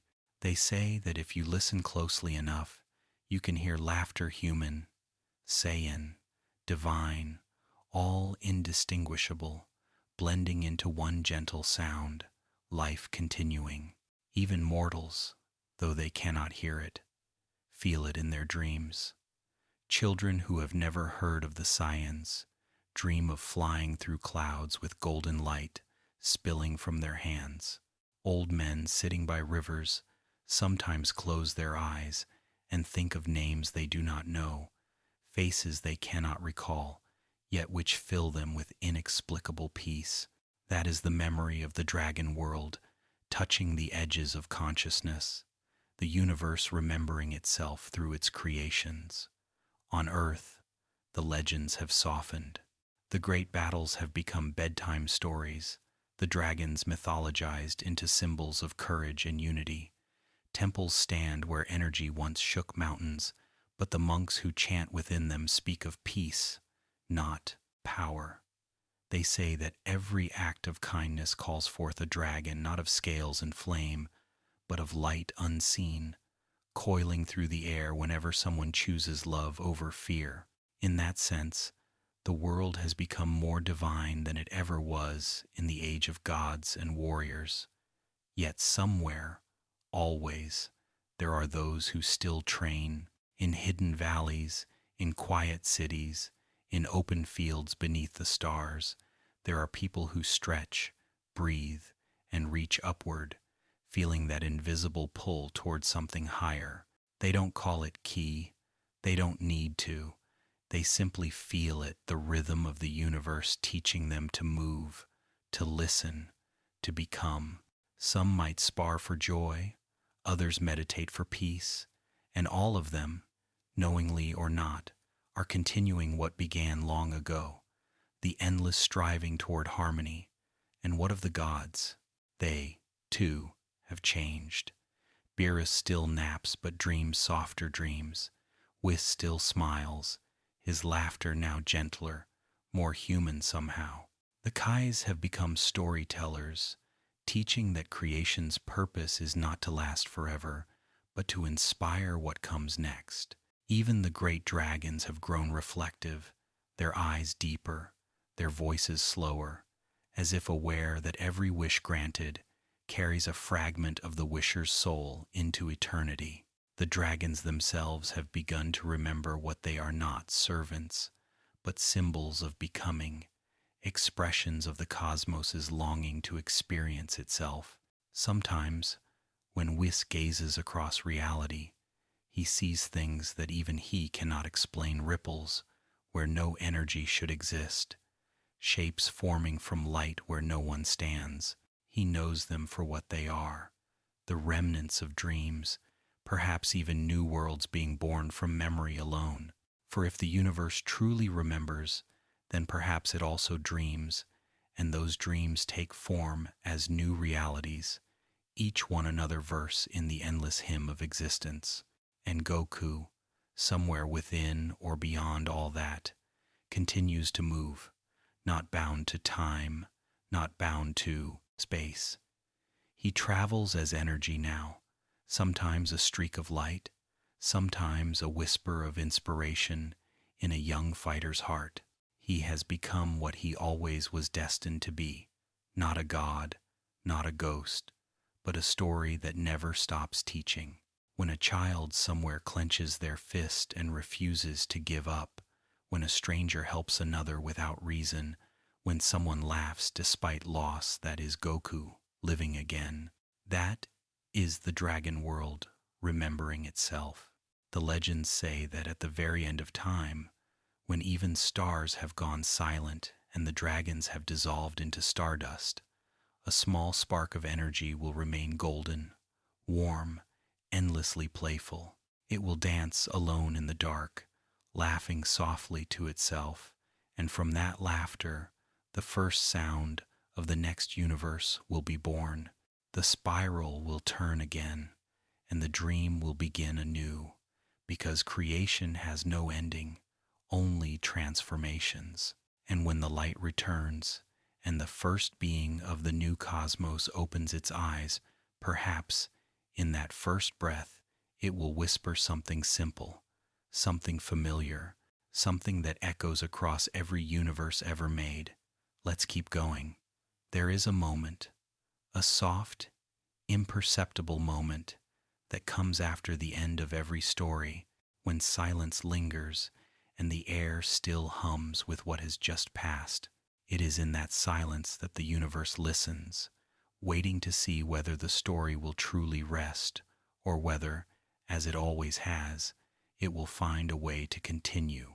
The dragon world lives in that silence now, balanced on the edge of completion and renewal, glowing faintly with the warmth of everything that has ever been wished, fought for, and loved. The dragons sleep, the gods dream, and mortals look up at the stars once more, not with fear, but with curiosity. On Earth, generations have passed since the great battles. Cities have grown and changed. Technology has blurred the boundary between myth and science, and the stories of Goku, Vegeta, and their companions have become the folklore of a new era. Yet, every so often, something stirs a glimmer of light in the night sky, a sudden surge of energy that bends the air, a fleeting sense that someone unseen is still watching, still laughing. The people call these moments the Saiyan wind, a legend that says when the world forgets to hope, the wind itself carries a memory of those who never stopped believing. And deep in the forests, where the world still feels young, there lies a clearing where the grass glows faintly at night. It is said that long ago, a wish was whispered there, not for power, not for immortality, but for continuation. That wish never faded. It hums quietly in the roots of the trees, in the water of the streams, in the laughter of children who chase one another beneath the stars. It is the final wish, that life, in all its forms, will never stop learning, never stop rising, never stop turning toward the light. The dragons, those ancient keepers of potential, know this wish better than anyone. Shenron, even in slumber, can feel it vibrate through existence. Porunga hums with it across Namek's emerald skies. Super Shenron, vast beyond imagining, feels it ripple through entire universes. Wishes are energy, and energy cannot die. It only changes shape. Every wish ever made for love, for peace, for forgiveness, for strength remains, reshaping itself into the invisible patterns that guide the cosmos. The gods have begun to understand this too, that their power is not absolute, but participatory. Even Zeno, the supreme being who once erased worlds with a whim, now watches more carefully, his small hands folded, as though listening to the heartbeat of the life he once thought of as a toy. The earth remains the axis of these miracles. It is not the largest or oldest of worlds, but it is the one that remembers. Its oceans remember laughter, its winds remember flight, its soil remembers sacrifice. And sometimes, when the stars are bright and the sky is clear, its people feel that memory moving through them, the sense that they are part of something immense, something benevolent, something eternal. They do not call it ki anymore. They simply call it life. In the other world, where souls flicker like lanterns, the great heroes have found a kind of peace that is neither rest nor stillness. Goku still trains, but his training now is playful, free of the weight of consequence. Vegeta joins him sometimes, though he will never admit that it brings him joy. Gohan visits often, speaking quietly with his father about philosophy, science, and the small miracles of ordinary existence. Piccolo meditates beneath trees that glow with the energy of creation itself, listening to the vibrations of new worlds being born. Krillin and Android 18 laugh together in the fields, and Bulma, brilliant even beyond death, spends her time designing things for which there are no words. They are not ghosts. They are echoes made of light, continuing their journeys in forms the living cannot comprehend. Sometimes, when the dragons open their eyes in the void between universes, they see those lights and smile. The heroes have become part of the fabric now, constellations that never fade, patterns that repeat themselves in every new age. A child born thousands of years later on a distant world will feel something stir in his heart when he sees the stars, and without knowing why, he will dream of flying. A young girl will close her eyes and imagine her hands glowing with power, not to destroy, but to protect. Those are the ripples of the final wish, moving through eternity, reminding life to dream. And so the universe turns again. The gods still guide it, the dragons still weave its threads, and mortals still give it purpose. Hope, once fragile, has become the architecture of everything. It is no longer a word or an emotion, but a natural law, as intrinsic to reality as gravity or light. The universe does not survive because it must. It survives because it wants to. Because somewhere, in every age, in every form, there will always be someone who looks at the impossible and smiles. At the very edge of all creation, where stars thin into quiet and time slows to a whisper, there stands a single figure, or perhaps just the memory of one, barefoot, smiling, his hair catching the golden light of eternity. He looks out into the endless dark. Behind him are all the worlds that have ever been.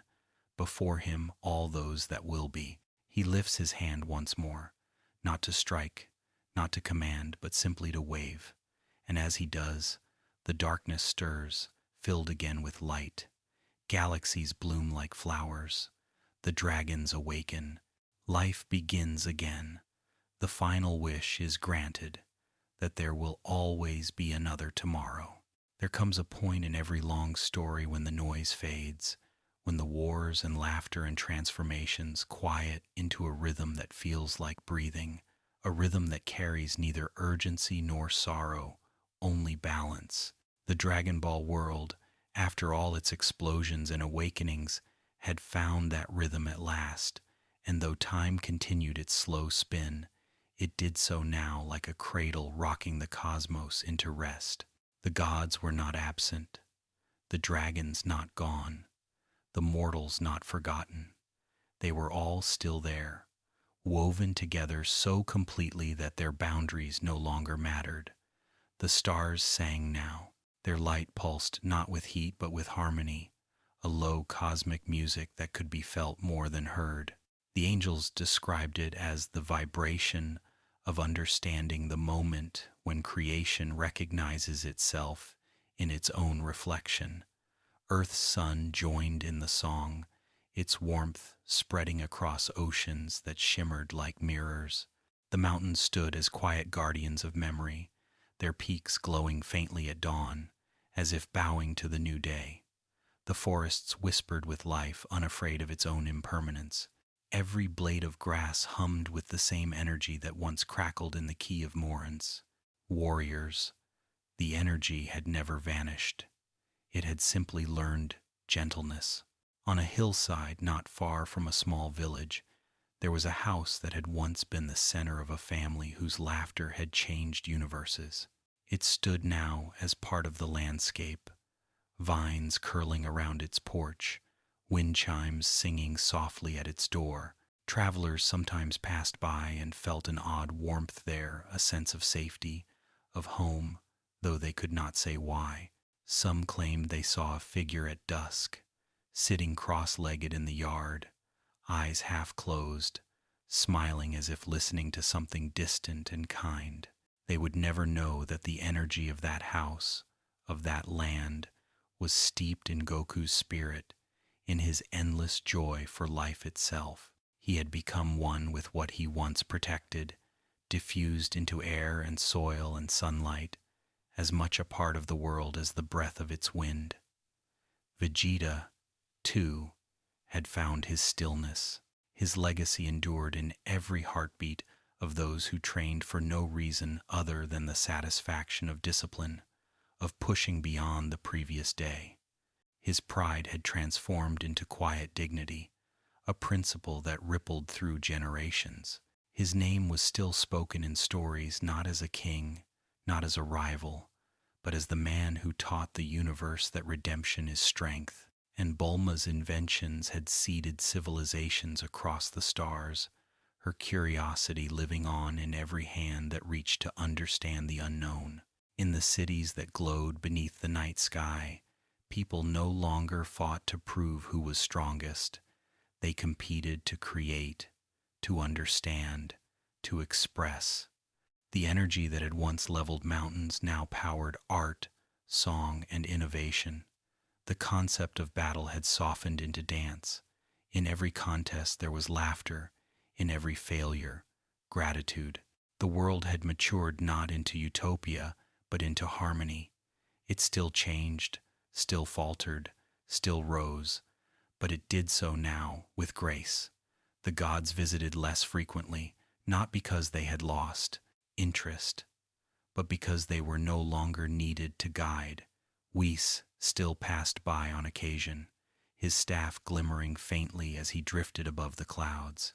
He would smile at the peace below, listening to the soft hum of the earth's heartbeat, the melody of lives well lived. Beerus, when he stirred from sleep, no longer destroyed for balance but dreamed of creation, instead galaxies forming at the edges of his imagination, blooming gently like lanterns in the dark. Even Zeno, whose curiosity once held the power to erase existence, now simply watched, eyes wide with the wonder of a child who has finally learned that play does not always mean breaking things. The dragons had grown quieter too, not because they had faded, but because their purpose was complete. Shenron's form, when summoned, was now softer light than scale, his voice an echo across the sky like a breeze through crystal. He no longer granted wishes of desperation. He appeared to answer questions instead, the small, human questions about meaning, love, memory. The act of calling him was no longer about changing the world, but about remembering it. And when his glow receded, it left behind peace rather than spectacle. In the other world, where souls drifted like petals on water, the great heroes gathered sometimes in places that felt like meadows of light. They did not train to ascend anymore. They trained to stay connected, to keep the current of existence flowing. Gohan still read, Piccolo still meditated, Krillin still laughed, and Goku still sparred, gently, smiling with the same unending joy that had always defined him. Vegeta would roll his eyes, pretending impatience, but he always stayed a little longer than he meant to. They spoke not of battles won or lost, but of moments the meals shared, the sunrises seen, the friends met. And sometimes they would fall silent together, letting the song of the stars wash over them, each note a memory of every life they had touched.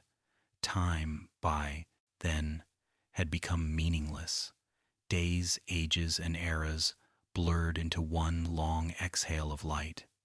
The universe, now awake, no longer required its caretakers to guard it.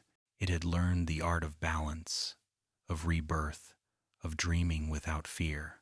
Even the angels, once the watchers of order, now joined in the rhythm, their halos shimmering like moonlight, rippling on calm water. Creation had become consciousness, and consciousness had become love.